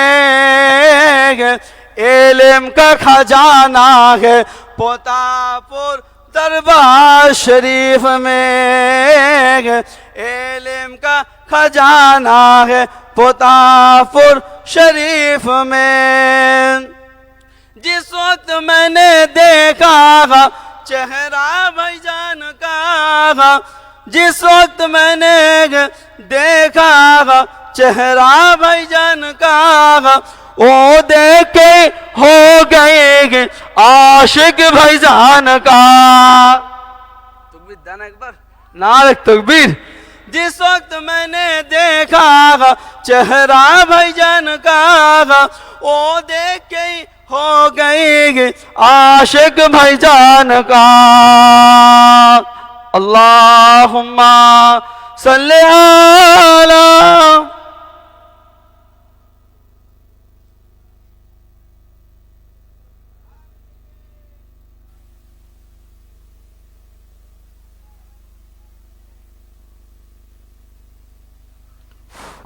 এবার আপনাদের সামনে সুদূর বসিরহাট থেকে আগত আমাদের সম্মানীয় অতিথি, সুনামধন্য ওয়াইজ, সুনামধন্য বক্তা জনাব হযরত মুফতি ইসমাইল সাহেব, তিনিও কোরআন হাদিস থেকে অমূল্য বক্তব্য পেশ করবেন। আপনারা মোহাব্বতের সঙ্গে শুনতে থাকুন। আসসালামু আলাইকুম ওয়া রাহমাতুল্লাহি ওয়া বারাকাতুহু। একটু তাকবীর ধ্বনি দেন, নারায়ে তাকবীর। রাত গভীর হয়েছে তো স্বাভাবিকভাবে ক্লান্ত শরীর, অনেকেই শুয়ে পড়েছেন। আর নাউমু কাল মাউত, ঘুমটা মরণের মতো। ঘুমটা কি? মরণের মতো। ঘুমিয়ে গেছে, যদি জাগে তাহলে সকাল, আর না জাগলে কি একেবারে পরকাল। তাহলে যারা ঘুমিয়ে গেছে মনে করেন সাময়িকের জন্য মরে গেছে, আর যারা আমরা জেগে আছি খানিকটা আধমরা হয়ে গেছি, ঠিক না বেটি? আর যারা জেগে আছি একটু চাঙ্গা হবেন, একটু আওয়াজ দেন না, নারায়ে তাকবীর। আর একটু জোরে দিতে হবে, গলা ছেড়ে চিৎকার দিয়ে একটুখানি আল্লাহকে ডাকি। সন্ধ্যা থেকে অনেক ওলামা হযরত বিভিন্ন বিষয়ের উপরে অনেক আলাপ আলোচনা করেছেন। আমরা 24 পরগনা থেকে বা আরও অন্যান্য জেলা থেকে যারা এসেছি, অ্যাকচুয়ালি এই দরবারে ওয়াজ নসিহত করব এই চিন্তায় আসিনি। অন্যান্য জায়গায় যখন জলসায় যাই, আধা ঘন্টা 1 ঘন্টা লেট হলে ভাই টাইম দেবে না চলে যাব, কারণ সেখানে জলসার দাওয়াতে যাই, ঠিক কি না? শুধু ব্যস্ততা আছে বলে, তা নইলে একদিন কেন দুদিনেই থাকতে মন চাই। আমি তো মাঝখানে ভাইজান হুজুরকে বলেইছিলাম যে আমাকে একটু সুযোগ দেন, যদিও অন্য বিষয়ে, আমি দরবারে একটু আলাদা কাজে থাকব। তো উনি এত ব্যস্ত মানুষ, তারপরে হুজুর কেবলা ইন্তেকাল হয়ে গেলেন, তারপরে একটার পর একটা ব্যস্ততা তো আমাদের থেকেই থাকে। জানবেন প্রতাপপুর দরবার সাধারণ কোনো দরবার নয়। প্রতাপপুর এই দরবার সাধারণ কোনো দরবার নয়। এছাড়া এতটা মানুষ জেগে আছেন, এই প্রতাপপুর দরবার সম্পর্কে কিছু পড়াশুনো করেছেন? হ্যাঁ না বলেন, একটু কথা বলেন, হ্যাঁ না পড়াশুনো কিছু করেছেন? আমি আপনাদের বলছি, যাদের হাতে অ্যান্ড্রয়েড সেট আছে, এই মোবাইল আছে, আপনারা গুগল ক্রোমে যে বা গুগলে যে প্রতাপপুর দরবারটা সার্চ করবেন। এই দরবারের বিশেষত্বটা কি, এই দরবারের মর্যাদা কি, এই দরবার এর সাথে আমাদের কানেক্টিং হলে, এই দরবারের সাথে আমাদের সম্পর্ক থাকলে আমাদের লাভটা কি, এটা আমাদের আগে জানতে হবে, আগে বুঝতে হবে। এটা শুধু সাধারণ কোনো দরবার নয়, এ দরবার হচ্ছে আধ্যাত্মিক একটা দরবার। সুবহানাল্লাহ বলেন। আপনি কি ভেবেছেন যে শুধু আমাদের মতো কিছু মানুষ এখানে আসে? তা না, আমাদের মতো শুধু মানুষ এখানে আসে না। আমার গবেষণায় বলছি না, যারা সেই পর্যায়ের গবেষক তাদের গবেষণা নিয়ে বলছি, এ দরবারে ইনসানও যেমন আসে, আমাদের চোখের অলক্ষ্যে আর একটা আমার আল্লাহর সৃষ্টি আছে, ইমানদার জিন, তাদেরও এ দরবারে বহু আনাগোনা থাকে। জোরে বলেন, এই কথা বিশ্বাস হয় না? হয় না? এ আপনার গবেষণা নেই, পড়া নেই, আপনি জানেন না, আমি জানি না, কিন্তু যাদের গবেষণা আছে, যাদের পড়া আছে, যারা এগুলো অনুসন্ধান করে। আমি আজকে শুয়ে শুয়ে এই মাদ্রাসাতে এই দরবারের বৈশিষ্ট্য সম্পর্কে দেখতেছিলাম। এখানে যে দেওয়ানজি হুজুর রহমাতুল্লাহ আলাইহি শুয়ে আছেন, এনার পূর্বপুরুষ তারা আগে কোথায় ছিলেন আমরা সবাই জানি। শেরে খোদা হজরতে আলী করমাল্লাহু ওয়াজহাহু রাদিয়াল্লাহু আনহু, তারই বংশধর হলেন প্রতাপপুর দরবার শরীফের হুজুর কেবলা বা আমাদের ভাইজান হুজুর। কথা ঠিক না বেঠিক? এই জোরে বলেন, ঠিক না বেঠিক? এই ব্লাডের কানেকশনটা কত মূল্যবান জানেন? এই ব্লাড কানেকশনটা কত দামি জানেন? যে হযরত আলী বংশধর হচ্ছেন এই প্রতাপপুর দরবার শরীফের হুজুর কেবলারা, হযরত সৈয়দ খালেদ আলী আল হুসাইনি রহমাতুল্লাহ আলাই, যে হুজুর কেবলা আমাদের পীর ও মুর্শিদ। আমি প্রতাপপুর দরবারে এই মাত্র 2-3 বছর আমার আসা যাওয়া, আমি হুজুর কেবলাকে আপাদ মস্তক যতটা দেখেছি, আমার যতটুকু দৃষ্টিভঙ্গি, সেই দৃষ্টিভঙ্গি দিয়ে হুজুর কেবলাকে যতটুকু দেখেছি, আমার যতটুকু অনুসন্ধান, একজন আওলাদে রসুল হিসাবে, হাক্কানি আলেম হিসাবে, আল্লাহর একজন ওলি হিসাবে যতগুলো গুণাগুণ থাকা দরকার, সবটাই আমার দেখা দৃষ্টিতে হুজুর কেবলা রহমাতুল্লাহ আলাইহের ভিতরে সেটা পরিপূর্ণ বিদ্যমান ছিল। সুবহানাল্লাহ বলেন।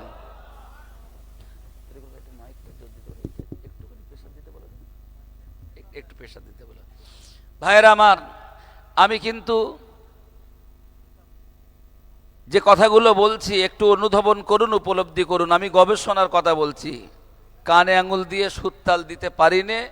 আমার ভাইজানরা অনেকে যারা বক্তা ওলামা দিয়েছেন তাদের প্রতি আন্তরিক দোয়া রইল আমার। সম্মানিত ভাইয়েরা, হযরত শেরে খোদা আলীর কোথায় জন্ম হয় জানেন? হযরত শেরে খোদা আলী কারমাল্লাহু ওয়াজহাহুর জন্ম হয় খানায় কাবার ভিতরে। পৃথিবীতে একজন নারী তার সন্তান জন্মাবার পরে নেফাসের রক্ত বার হয়নি, নেফাসের রক্ত খনন হয়নি, তিনি হলেন হযরত আলীর আম্মা। জোরে বলেন। এরকম সুবহানাল্লাহ বললে এমনি এসআইআর করে তাড়িয়ে দেবে। যা জেগে আছেন একটু মুসলমানের মতো সুবহানাল্লাহ মানে আল্লাহর প্রশংসা করলাম, আল্লাহর তাসবিহ পড়লাম। হযরত সুলাইমান আলাইহিস সালাম, আল্লাহ তাকে দুনিয়ার বাদশা বানিয়েছিলেন না? কথা বলে না? তাই সারা দুনিয়া তখন তিনি ঘুরতেন কিভাবে জানা আছে? হেলিকপ্টারে নাকি? তাহলে প্লেনে? হ্যাঁ, হাওয়া আল্লাহ তার অনুগত করে দিলেন। হযরত সুলাইমান আলাইহিস সালামের যানবাহন ছিল হাওয়া। রিহ শব্দ এসেছে, এই হাওয়াতে তিনি উড়ে উড়ে সারা দুনিয়া প্রদক্ষিণ করতেন। সেই পয়গম্বর সুলাইমান আলাইহিস সালাম তিনি হাওয়ায় উড়ে যাচ্ছিলেন।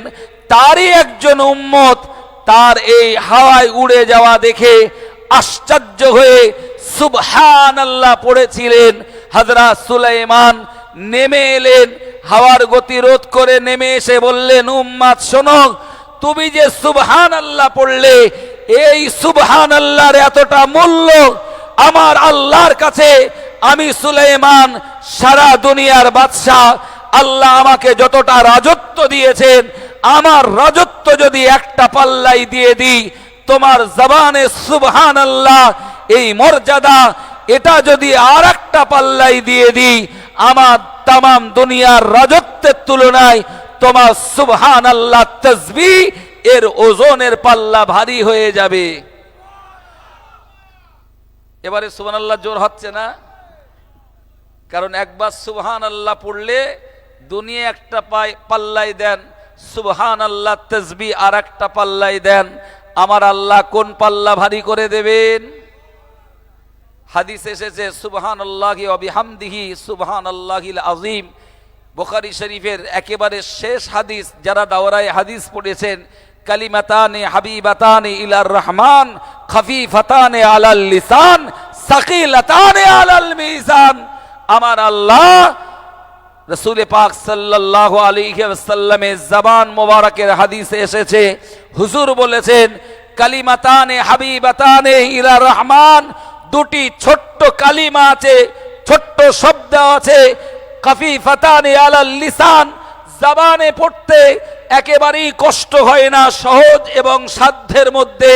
কিন্তু সাকিলাতানে আলাল মিজান, মিজানের পাল্লাতে আমার আল্লাহ ওই দুটো তাসবিহ এত পরিমাণ করে দেবেন, এত পরিমাণ সওয়াবের অধিকারী আল্লাহ করে দেবেন। জিন্দেগি যত গুনাহ একটা পাল্লায়, ওই তাসবিহ দুটি যিনি আমল করবেন, ওই তাসবিহ দুটি অপর পাল্লাই দিলে হাসরের ময়দানে আমার রাসূল বলেন তার মিজানের পাল্লায় নেকির পাল্লাটা ভারী হয়ে যাবে। তাসবিহ দুটো কি বলবো না থাকবে? আমল করার চেষ্টা করবো ইনশাআল্লাহ। পড়েন সুবহানাল্লাহি, বলেন না সুবহানাল্লাহি ওয়া বিহামদিহি সুবহানাল্লাহিল আযীম। ফজরের পরে আর মাগরিবের পরে যদি 100 বার করে আমরা তেলাওয়াত করি, আল্লাহ তাআলা জিন্দেগীর সব গুনাহকে মাফ করে বেগুনাহ মাসুম করে কবরে নেবেন। হুজুর কেবলা খুব অসুস্থ, মেদিনীপুরে জলসায় আসি, ভাইজান হুজুরের সঙ্গে কথা হয়। আর ভাইজান হুজুরের সঙ্গে একটু একান্তে কথা বলতে গেলে রাত্রে আসতে হবে, রাত্রে সময় দিতে হবে। আর এই দরবারে এলে যেটা পাবেন অন্য জায়গায় পাবেন না বলবো না, কিন্তু এটা সহজে পাবেন, অন্য জায়গায় হয়তো কঠিন হবে। সবচেয়ে বড় আশ্চর্যের হলো এই দরবার হচ্ছে এই রকম দরবার, এই রকম নয়। এটা বোঝেন আপনারা? হাদিস পাকে এসেছে, হুজুর আছেন, আমার উস্তাদ তুল্য হুজুর কেবলা এখানে বসে আছেন, অনেক আলেম ওলামা আছেন।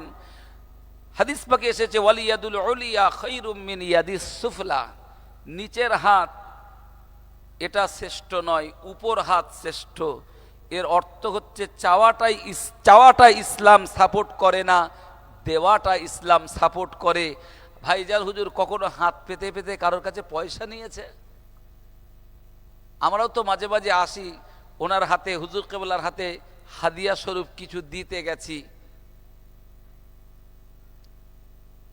এই জামানায় টাকা দিলে বলে পুতুল হা করে, ঠিক কিনা বলেন? আল্লাহ পাকের বান্দা বান্দি মনে রাখুন, আমি আপনাকে বোঝাতে চাইছি এই প্রতাপপুর দরবার, এখানে আমাদের পীর সাহেব শুয়ে আছেন দেওয়ানজি হুজুর কেবলা। এ পরিবারের যারা শুয়ে আছেন আমরা সবাই জানি এনারা আওলাদে রাসূল হযরত আম্মা ফাতিমাতুজ জাহরা রাদিয়াল্লাহু আনহা, মা জননীর কলিজার টুকরি সাইয়্যিদিনা হযরত হুসাইন রাদিয়াল্লাহু আনহুর বংশধর হলেন এরা। এ খানদান, এ বংশের মর্যাদা কতখানি জানেন? এটাই বোঝাবার জন্য বলতেছিলাম। হযরত হুসাইন হলেন হযরত আলী রাদিয়াল্লাহু আনহুর সন্তান। ছোট করে একটু গল্প বলি, হযরত হুসাইনের মর্যাদা কত বেশি, সুবহানাল্লাহ বলেন। হুসাইন আর রাসূলুল্লাহ সম্পর্কে কি বলেন তো? যদি ঘুম না লাগে তাহলে বলেন নাতি আর নানা। একদিন হযরত হুসাইন আমার রসুলকে আদর করে বলতেছিলেন, বলুন তো নানাজি আপনি বড় না আমি বড়? নানা আর নাতির মধ্যে কেউ ভুল বুঝবেন না, নানার নাতির মাঝে আলাপ, নানার নাতির মাঝে কনভারসেশন, নানার নাতির মাঝে বাক্যালাপ। আমার রসুলুল্লাহ বললেন, কেন হুসাইন ভাই, আমি রসুলুল্লাহ, আমি তো বড় হব। ওই সময় হযরত হুসাইন বললেন, মনে হয় নানুজি আপনার চাইতে আমি একটু মর্যাদায় বড় হব। কেন হুসাইন? বলে আপনি জবাব নেবেন, যদি জবাব নেন তাহলে আপনাকে আমি জিজ্ঞেস করি, বলুন আপনার আব্বার নাম কি, আপনার মায়ের নাম কি, আর আপনার নানার নাম কি? হযরত হুসাইন রাদিয়াল্লাহু আনহু ওই সময় রাসূলুল্লাহকে জিজ্ঞেস করেছিলেন, বলুন নানাজি আপনার পিতার নাম কি? আমার রাসূলুল্লাহ বললেন, আমার পিতার নাম হলো, আমার পিতা হলেন হযরতে আব্দুল্লাহ, হযরত আব্দুল্লাহ হলেন আমার পিতা। ও ভাইরা বাপজিরা, ওগো আল্লাহর বান্দা বান্দি, ওই সময় হুসাইন রাদিয়াল্লাহু আনহু বললেন, নানাজি আপনার এই পিতা যিনি আব্দুল্লাহ, এনাকে কটা মানুষ চেনে জানে বলেন? আপনি কি আমার পিতারে চেনেন? আমার পিতা হলেন শেরে খোদা আসাদুল্লাহিল গালিবি হযরতে আলী কারামাল্লাহু ওয়াজহাহু, তিনি হলেন আমার পিতা। একটু জোরে হবে না? ও ভাইরা বাপজিরা মা বোনেরা, এরপরে আমার রাসূলুল্লাহকে জিজ্ঞেস করলেন, ইয়া রাসূলুল্লাহ হাবিবাল্লাহ, আমার নানা বলুন না আপনার মায়ের নাম কি? আমার রাসূলুল্লাহ বললেন, ও হুসাইন আমার মায়ের নাম হলো হযরতে আমিনা, আমার মা হলেন হযরতে আমিনা। হযরত হুসাইন বললেন, এবার আমার নবীকে জড়িয়ে ধরে বললেন, ওগো নানু, আপনার এই নানুকে দুনিয়ার কটা মানুষ চেনে আর জানে?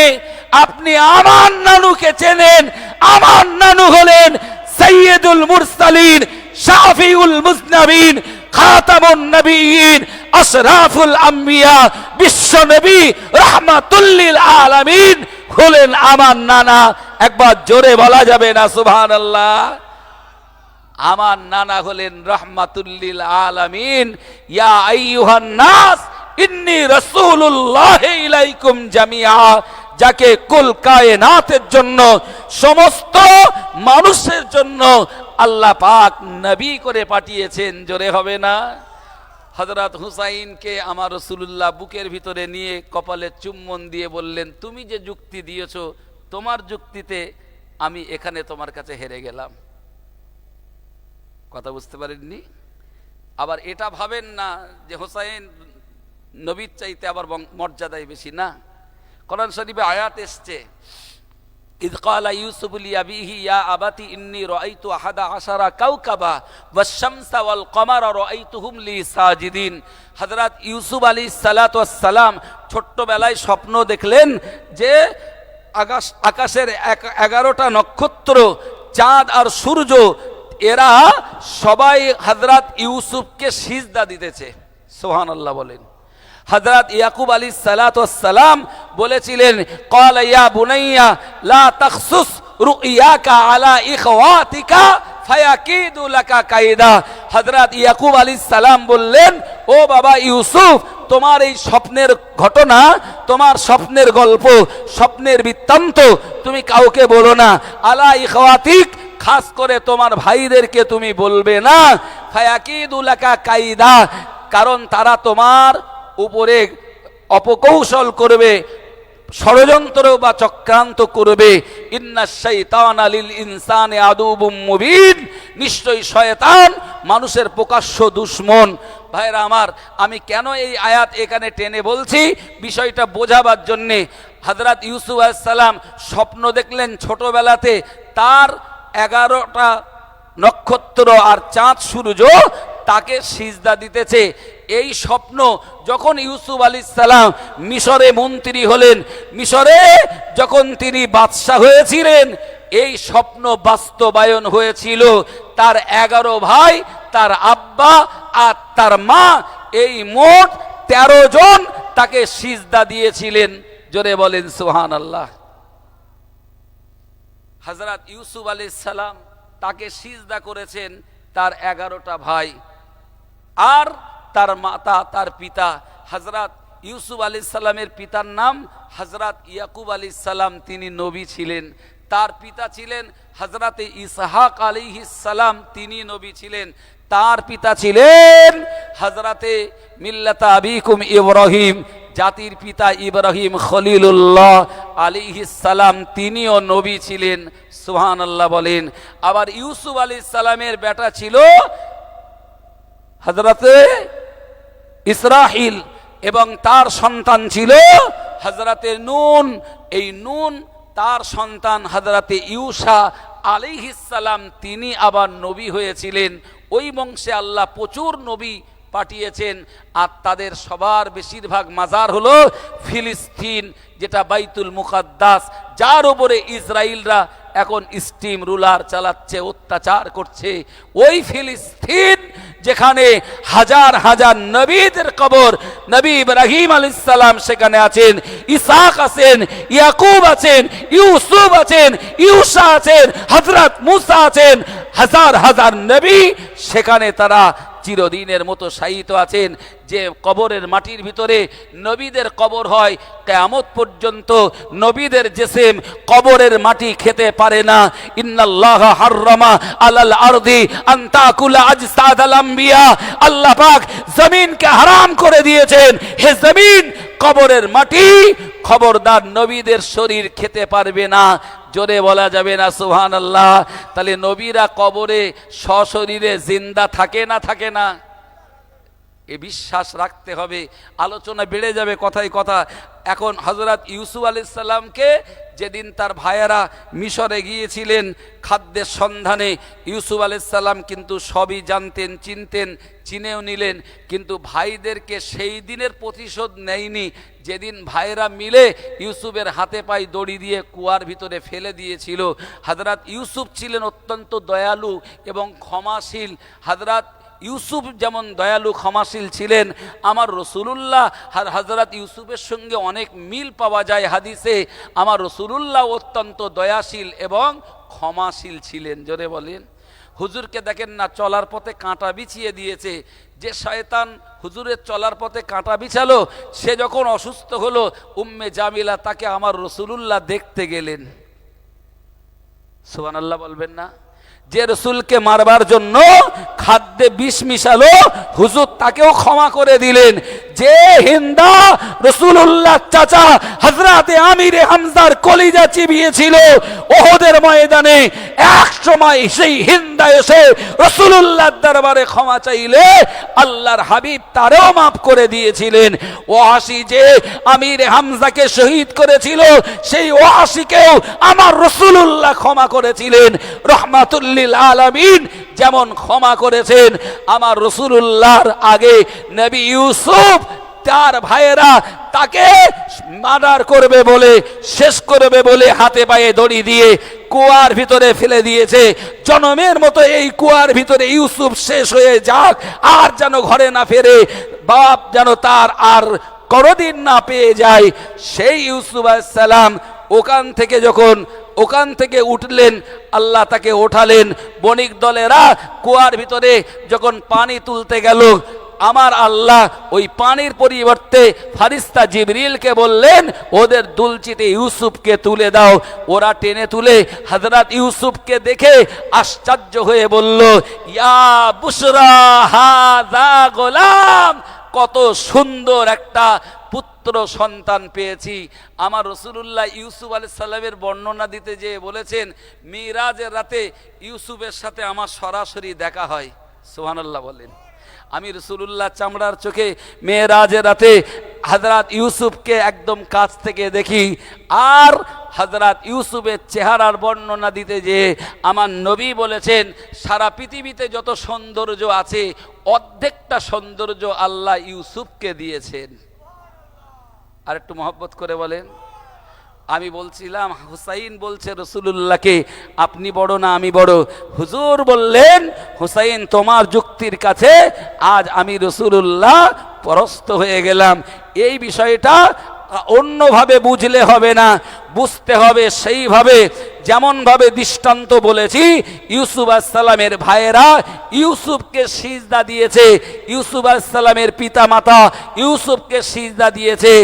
এই সিজদার মর্ম হলো হযরত ইউসুফকে তারা তাজিম করেছে, ইউসুফকে তারা সম্মান দিয়েছে, ইউসুফকে তারা মর্যাদা দিয়েছে, তাকে আদাব জানিয়েছে। এই সিজদার মর্ম হচ্ছে নামাজের সিজদা, ইবাদতের সিজদা নয়। বলুন সুবহানাল্লাহ। ভাইরা আমার রাসূলুল্লাহর কাছে হযরত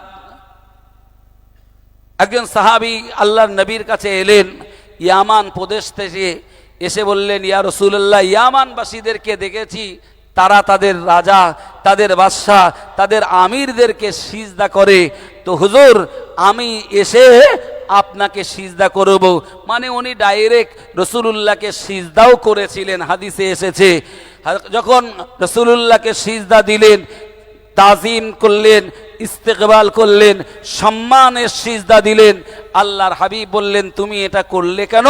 বলে, আমি ইয়ামান প্রদেশে এটা দেখেছি, তারা তাদের রাজাকে যদি সিজদা দিতে পারে, তারা তাদের আমির, তাদের নেতাকে যদি সিজদা দিতে পারে, তো আপনার জন্য তো আমরা জীবন দিতে পারি, আমরা একটু তাজিমি সিজদা, সম্মান সূচক সিজদা কি দিতে পারি না? ওই সময় আমার রাসূলুল্লাহ বললেন, সাহাবী সাবধান হয়ে যাও, আল্লাহ ব্যতীত তোমাদের জন্য সিজদা হারাম। আমি রাসূলুল্লাহ বলছি, যদি আল্লাহ ছাড়া কাউকে সিজদা দেওয়ার অর্ডার আমি দিতাম, আল্লাহ ব্যতীত কাউকে সিজদা দেওয়ার পারমিশন দেওয়া হতো, দুনিয়ার স্ত্রীদেরকে শুধু অর্ডার দিতাম, স্ত্রীরা স্বামীকে সিজদা করবে। জোরে হবে না? তাহলে সিজদার কোনো অনুমতি আছে? এই কথা বলে না। অনেক জায়গায় দেখবেন বেদাতি অনেক পীর ফকির আছে, বেদাতি পীর ফকির বাংলাদেশেও দেখেছি, অন্যান্য জায়গায়ও আছে। এদের মুরিদগুলো, এদের ভক্তগুলো পীরকে একদম নামাজের মতো করে সিজদা দেয়। কোনো এক জায়গায় গেছি, আর সেখানে আমার চোখের সামনে পড়েছে, তখন আমার ছাত্র জীবন, আমি ডাইরেক্ট প্রতিবাদ করেছি। তো বলছে, তুমি এখন ছেলে মানুষ বুঝবা না। আমি ছেলে মানুষ হলেও যা বুঝি তোমরা আমারে বুঝিয়ে দাও, না বুঝলে। তা আমারে বলছে, আদমকে তৈরি করার পরে গাজা পার্টিরা আমারে বোঝাচ্ছে, ফেরেশতারা যদি আদমকে সিজদা করতে পারে, তাহলে সেটা যদি কোরআনে থাকে সেটা যদি চলে, তাহলে পীরকে সেজদা করা যাবে না কেন? আমি বললাম দেখেন, ফেরেশতা একটা জাত, আদম আর একটা জাত। আদম হলো ইনসান, ফারিস্তারা আদমের কল্যাণে আল্লাহ সৃষ্টি করেছেন, আদমকে ফেরেশতার কল্যাণে সৃষ্টি করা হয়নি। ফেরেশতা একটা জাতি, আল্লাহ তাদেরকে নির্দেশ দিয়েছেন উসজুদু লি আদম, তোমরা আদমকে সিজদা করো। তাই তো আল্লাহর হুকুমে ফারিস্তারা আদমকে সিজদা করেছে। এখানে আল্লাহ তাআলা আদমকে, আদম জাতকে, আদম সন্তানের সিজদা দিতে বলেনি। সে নবী হোক, পীর হোক, ওলি হোক, যেই হোক, কাউকে সিজদা, ইবাদতের সিজদা দিলে শিরক হবে, ঈমান চলে যাবে, বেঈমান হয়ে যাবে, ঈমান হারা হয়ে যাবে, বিবি ও তালাক হয়ে যাবে। তার সাথে সংসার করলে সংসার নাজায়েজ হবে। তাদের মিলনে সন্তান তৈরি হলে অবৈধ সন্তান, পিতৃ পরিচয়হীন অবৈধের মতো সন্তান হবে। কারণ শিরক করলে ঈমান থাকে, ফতোয়াটা দেন না আপনারা, থাকে। আর ঈমান না থাকলে বিবি থাকে, আর বিবি না থাকলে ওই বিবির মিলনে বাচ্চা হলে কি হয়?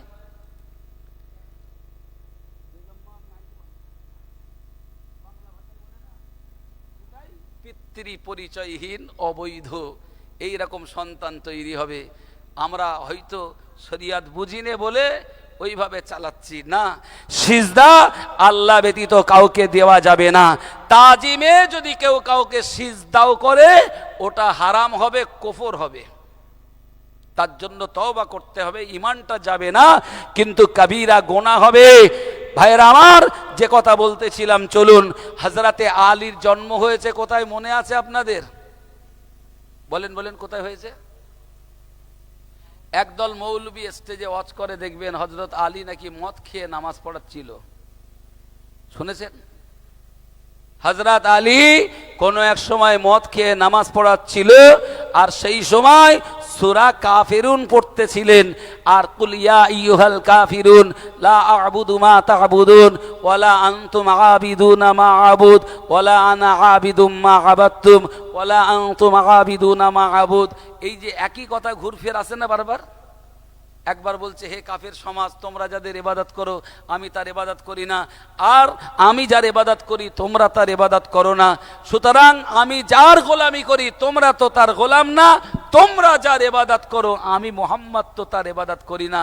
নাকি ওই সময় হযরত আলী কোনো একদিন মাগরিবের নামাজ পড়াচ্ছিলেন, আর সেই সময় তিনি এই সূরা কাফিরুন পড়তে পড়তে উল্টো পাল্টা, মানে আগের পরের আয়াত গোলমাল হয়ে যাচ্ছিল। তখন আল্লাহর কোরআন নাকি নাযিল হলো, ইয়া আইয়ুহাল্লাযীনা আমানু লা তাকরাবুস সালাতা ওয়া আনতুম সুকারা। যখন তোমরা জুনুবি বা যখন তোমরা মত্ত অবস্থায় থাকো, দিমাগ ঠিক না থাকে, সেই সময় খবরদার তোমরা যেন নামাজের ধারে এসো না। এইরকম একটা অপবাদ চলে যে হযরত আলী নাকি মত্ত অবস্থায়, মানে মদ খাওয়া নেশাগ্রস্ত অবস্থায় নাকি তিনি নামাজ পড়াচ্ছেন, নামাজ পড়তেছিলেন। ও ভাইরা আমার, এই কথাটা সম্পূর্ণ ডাহা, মিথ্যা। কারণ হযরত আলী যখন কলেমা পড়েছেন, যখন মুসলমান হয়েছেন, তখন তার বয়স ছিল 8 থেকে 8.5 বছর। অন্য বর্ণনায় এসেছে 10 থেকে 12 বছর। যে মানুষটি 8 বছর বয়সে ইমানের কালমা পড়ে মুসলমান হলেন, আর ছোট্ট থেকে রাসূলুল্লাহ সাহচর্য লাভ করেছেন, আল্লাহর কসম সেই মানুষটা মদের মতো জিনিস তার জিন্দেগিতে মুখে দিতে পারে না। এটা এক ধরনের মৌলবী গবেষণা না থাকার কারণে হযরত আলীর মতো পবিত্র চরিত্রে কলঙ্ক লেপন করে। অথচ তাফসীর এসেছে আলীর জন্ম হয়েছে খানায় কাবার ভিতরে, আর খানায় কাবা পবিত্র হওয়ায় আলীর মা যখন আলীকে জন্ম দিয়েছে, হযরত শেরে খোদা আসাদুল্লাহিল গালিব আলী জন্ম লাভ করেছে, তার মায়ের এক ফোঁটা নেফাসের রক্তক্ষরণ হয়নি। জোরে বলেন সুবহানাল্লাহ। হযরত আলী রাদিয়াল্লাহু আনহু, আল্লাহ তাকে এত পবিত্র করেছেন, তার মা তাকে পবিত্র অবস্থায় জন্ম দিয়েছেন।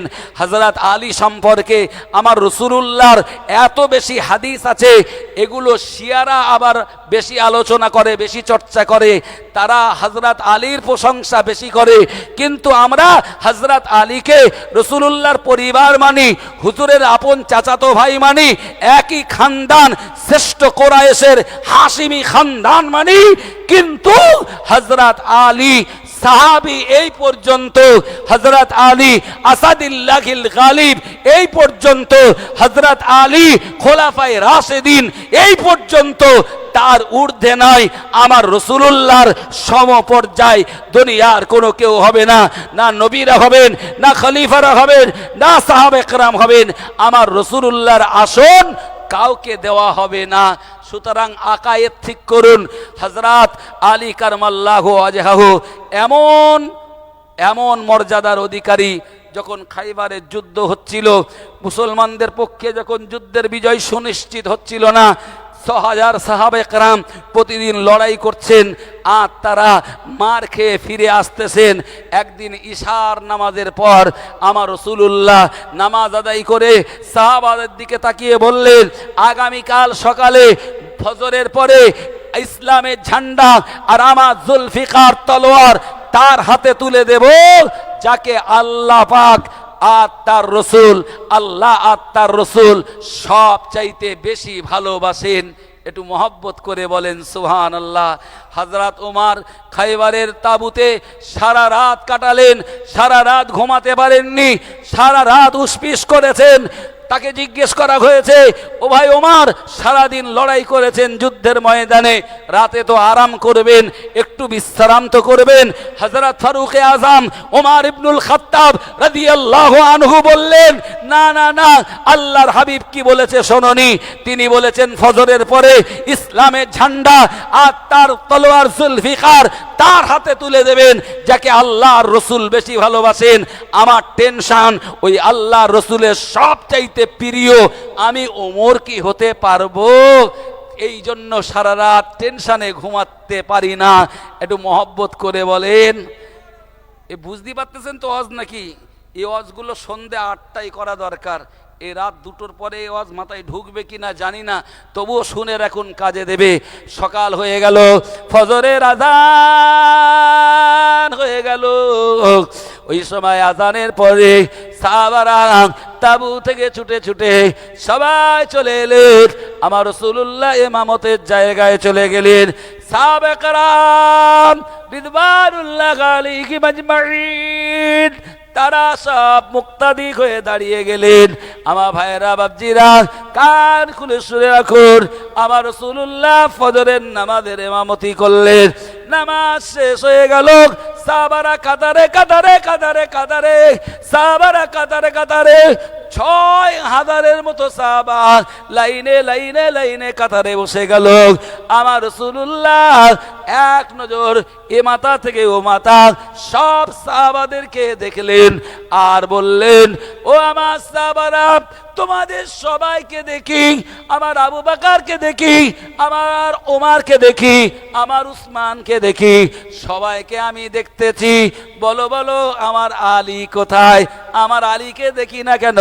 দুজন সাহাবা বলে, হুজুর আলীর চোখ উঠেছে, চোখে ঘা হয়েছে, হুজুর এই জন্য তিনি মসজিদে আসতে পারে নাই। ওই সময় হুজুর বললেন, আলীরে তাড়াতাড়ি নিয়ে আসো। আলীরে নিয়ে আসা হলো। হযরতে আলী এলেন, সালাম জানালেন, ইয়া রাসূলুল্লাহ আপনার প্রতি সালাম। হুজুর বললেন, আলী কি হয়েছে? হুজুর আমার চোখ দেখেন ঘা হয়ে গেছে। হুজুর একটুখানি থুতু মোবারক, লালা মোবারক নিয়ে আলীর চোখের উপরে লাগিয়ে দিলেন। আলীর চোখ সুস্থ হয়ে গেল, আগের চাইতে আরো দৃষ্টি শক্তি সম্পন্ন হয়ে গেল। হুজুর তার হাতে জুলফিকার তুলে দিয়ে, ইসলামের ঝান্ডাটা তুলে দিয়ে বললেন, যাও বাবা আলী, ইসলামের বিজয়, খায়বারের দুর্গ দখল, এই লড়াই আমার আল্লাহ তোমার হাতে বিজয় দেবে। সেদিনের ঘটনায় প্রমাণিত হলো আবু বকর থেকে, ওমর থেকে, উসমান থেকে ৬,০০০-এর মতো সাহাবা একরাম যারা ছিলেন, সবার চাইতে আমার রাসূলুল্লাহ বললেন আল্লাহর কাছে, আর আমি রাসূলুল্লাহর কাছে সবচাইতে মানে সর্বাধিক প্রিয় হলেন আমার আলী। জোরে সরে বলেন সুবহানাল্লাহ।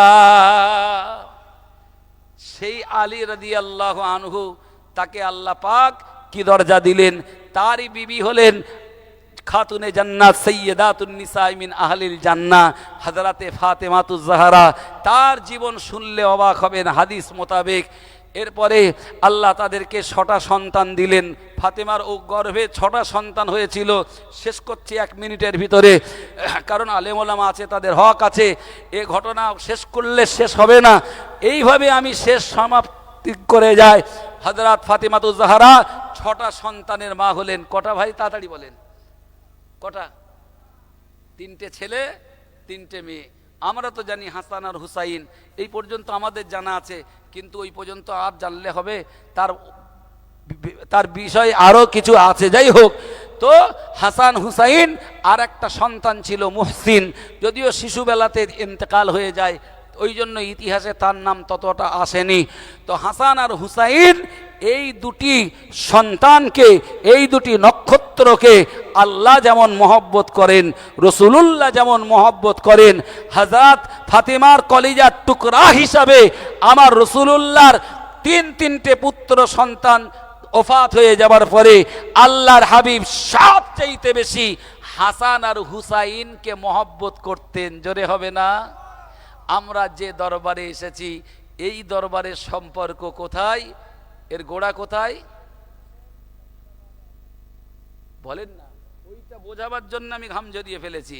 তাহলে এই দরবারের সম্পর্ক হযরতে হুসাইন রাদিয়াল্লাহু আনহু, সেই বংশধারা, সেই ব্লাড কালেকশন এখানে এসেছে। কিভাবে এলো জানেন? দেওয়ানজি হুজুরের 12তম পোস্টের যিনি দাদু ছিলেন, তিনি ইরান থেকে চলে আসেন বোখারায়। বোখারা থেকে তারপরে তিনি আসেন ভারতবর্ষের জমিনে। ভারতবর্ষের দিল্লির সম্রাট ছিলেন বাদশাহ শাহজাহান। বাদশাহ শাহজাহান তাকে এই জমিনে প্রেরণ করেন। তার আগে দেওয়ানজি হুজুরের বংশ পরম্পরার যে ইতিহাস আছে, যেহেতু সময় আর নাই, আমি সংক্ষেপ করছি। দয়া করে আপনাদেরকে বলবো, এই দরবার সম্পর্কে একটু ভালো করে পড়াশুনো করুন। আমি জানি না এই দরবারের ইতিহাস সম্পর্কে ভালো কোনো বই আছে কিনা। আছে নিশ্চয়ই থাকার কথা। যদি না থেকে থাকে তাহলে ভালো ওলামায়ে কেরাম যারা আছেন তাদের কাছে দাবি থাকবে, ভাইজান হুজুরের কাছে আমাদের দাবি থাকবে, কারণ প্রত্যেকটা জিনিসকে টিকিয়ে রাখতে তার একটা ইতিহাস দরকার হয়। অতএব সাধারণ মানুষ, আজকে হুজুর কেবলাকে যারা দেখিনি, পরে এসে হুজুর কেবলার কথা শুনবেন, তো হুজুর কেবলার জীবন যদি আমাদের হাতে লিখিত কিছু থাকে, বা এই খানদান সম্পর্কে কোথা থেকে তারা এলেন, তারা কোথা থেকে এলেন? মদিনা থেকে এলেন, মদিনা থেকে এলেন বাগদাদে, বাগদাদ থেকে গেলেন ইরানে, ইরান থেকে ফের ইরাকে, ইরাক থেকে তারা এলেন বুখারাতে, বুখারাতে এলেন দিল্লিতে, দিল্লি থেকে এলেন বাংলাতে। তাদের এই বংশের চেনটা কিভাবে আসছে, এর একটা ছোট্ট ইতিহাস অন্তত প্রজন্মের হাতে তুলে দেওয়া দরকার। আর সেই দাবিটা আমি হুজুরের কাছেও রেখে যাচ্ছি। দরবার শরীফে বসে এই দরবার সম্পর্কে আমরা যাতে ভালো জানতে পারি, এর ইতিহাসটা আরো সুন্দর খোলাসা করে তৈরি করা হোক। আল্লাহ তৌফিক দিন, বলুন আমিন। কষ্ট পেলেন নাকি? কষ্ট পেলেন? এই পর্যন্ত বলে বেয়াদবি ক্ষমা চেয়ে, দোয়া চেয়ে বিদায় নিচ্ছি।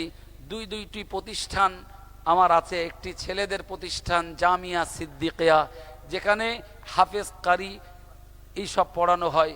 আরেকটি মেয়েদের প্রতিষ্ঠান আমি পরিচালনা করি, যে প্রতিষ্ঠানটার নাম আয়েশা সিদ্দিকা বালিকা মাদ্রাসা। যদিও দুটি প্রতিষ্ঠান আমার দেশে, মানে 24 পরগনাতে, তো সেই প্রতিষ্ঠানের জন্যে এই দরবারের পক্ষ থেকে দোয়াও চাইছি। আপনারা দোয়া করবেন। আসসালামু আলাইকুম ওয়া রাহমাতুল্লাহ। প্রাণ ভরে দরুদ শরীফ আল্লাহুম্মা সাল্লি আলা সাইয়্যিদিনা।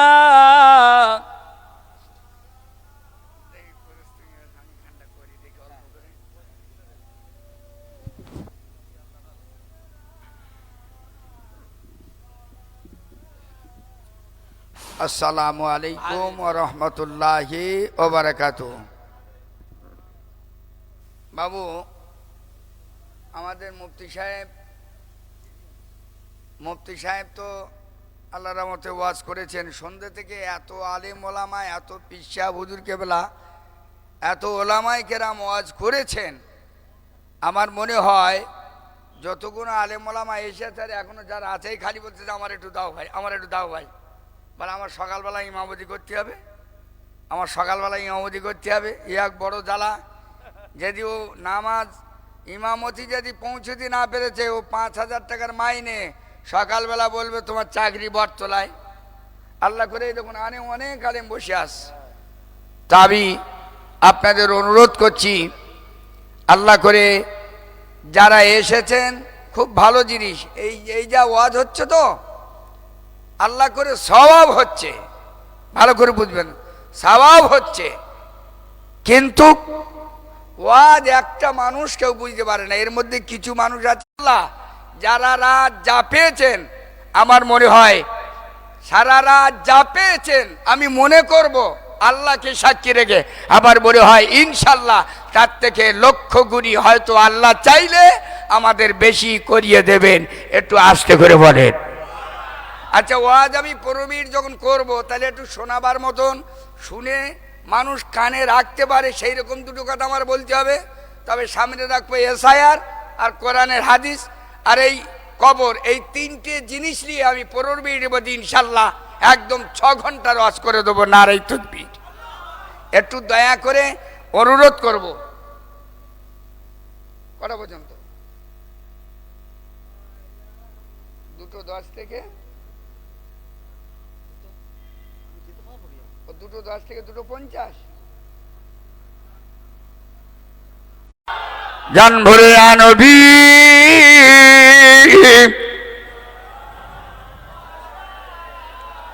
একটু আওয়াজ করে বলেন ইয়া রাসূল,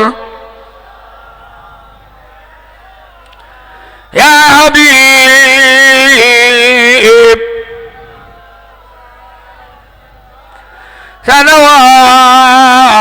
সালাওয়াতুল্লাহ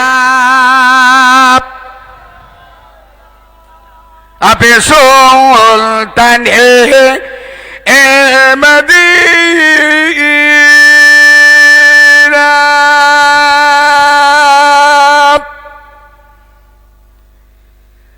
নাবতে ওহিও ও সকিনা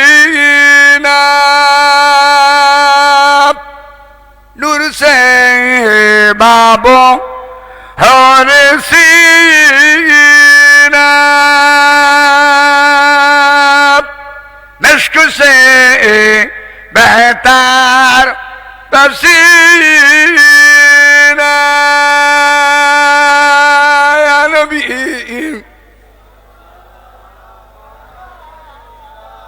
या रसूल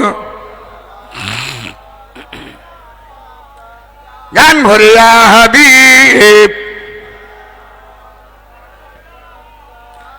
सनवाब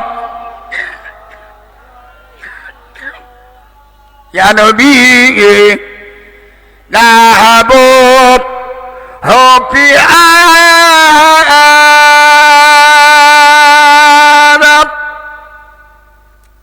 अर्श पर आंखों है पुकारा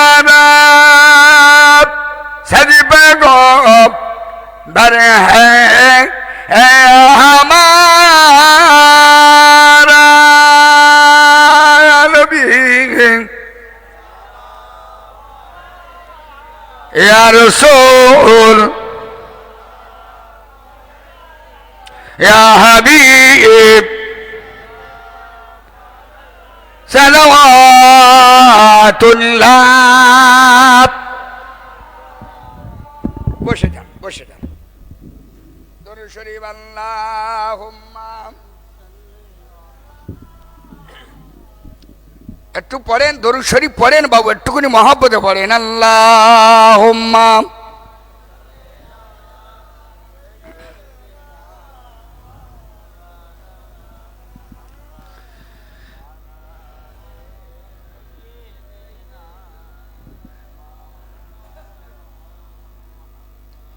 मेरे आंखों के पुतली में जलवा मोहम्मद का, मेरे दिल की आईना में नक्शा मोहम्मदी का। कोई जन्नत में जाएगा, कोई दोज़ख में पहुंचेगा, मदीने की तरफ दौड़ेगा दीवाना मोहम्मदी का। अल्लाहुम्मा, সবাই মিলে একটু আওয়াজ দেন। ওয়া আলা আলি।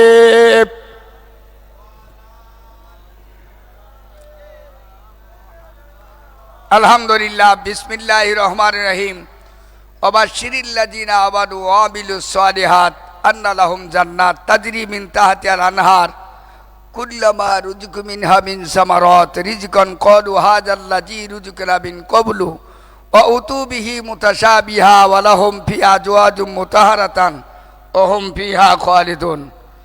قال النبي صلى الله عليه وسلم القبر في الميت الغريق في البحر আও কামা ক্বাল আলাইহিস সালাম।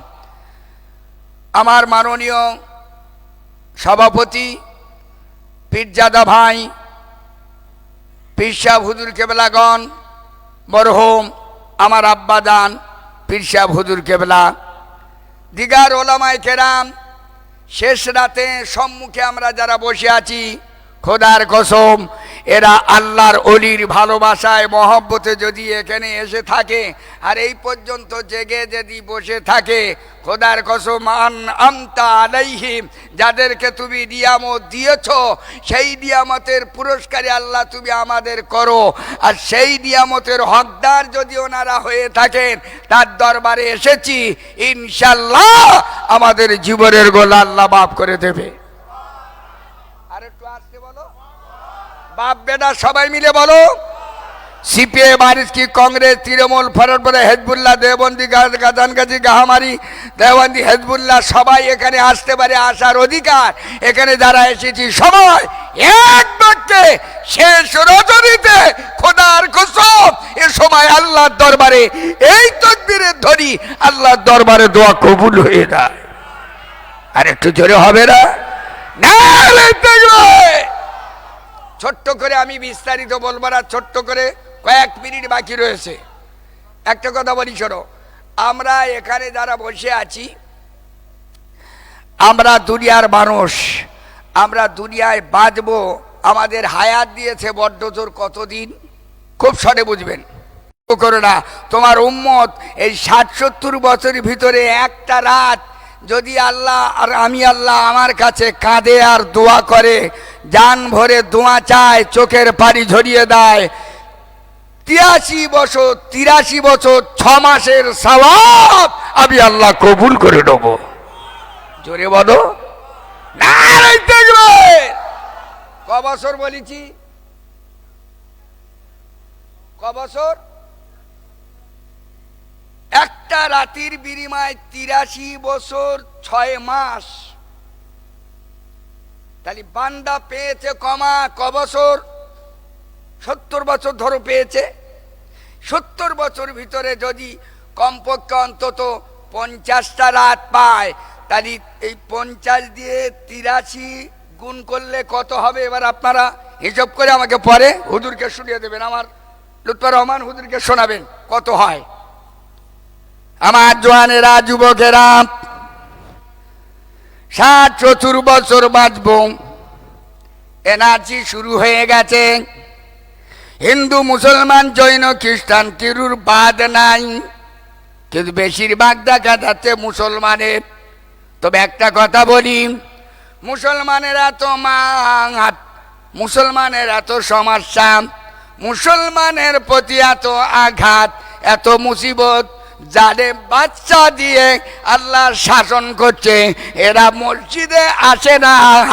এবারে এমন সময় এসে যাচ্ছে মসজিদে এদের জায়গা ধরবে না। জোরে বলুন, জোরে বলো। আমি কথা ঠিক বলছি না ভুল বলছি বলে মনে হয়? এমন জায়গায় এসে যাচ্ছে পিঠে দেল থেকে যাবে, মসজিদে ঢুকবেই ঢুকবে, এতদিন ঢুকিনি এবারে ঢুকবে। তাহলে দুনিয়ায় আমরা বাঁচবো 60, 70, 80 বছরের। এই এসআইয়ের জন্য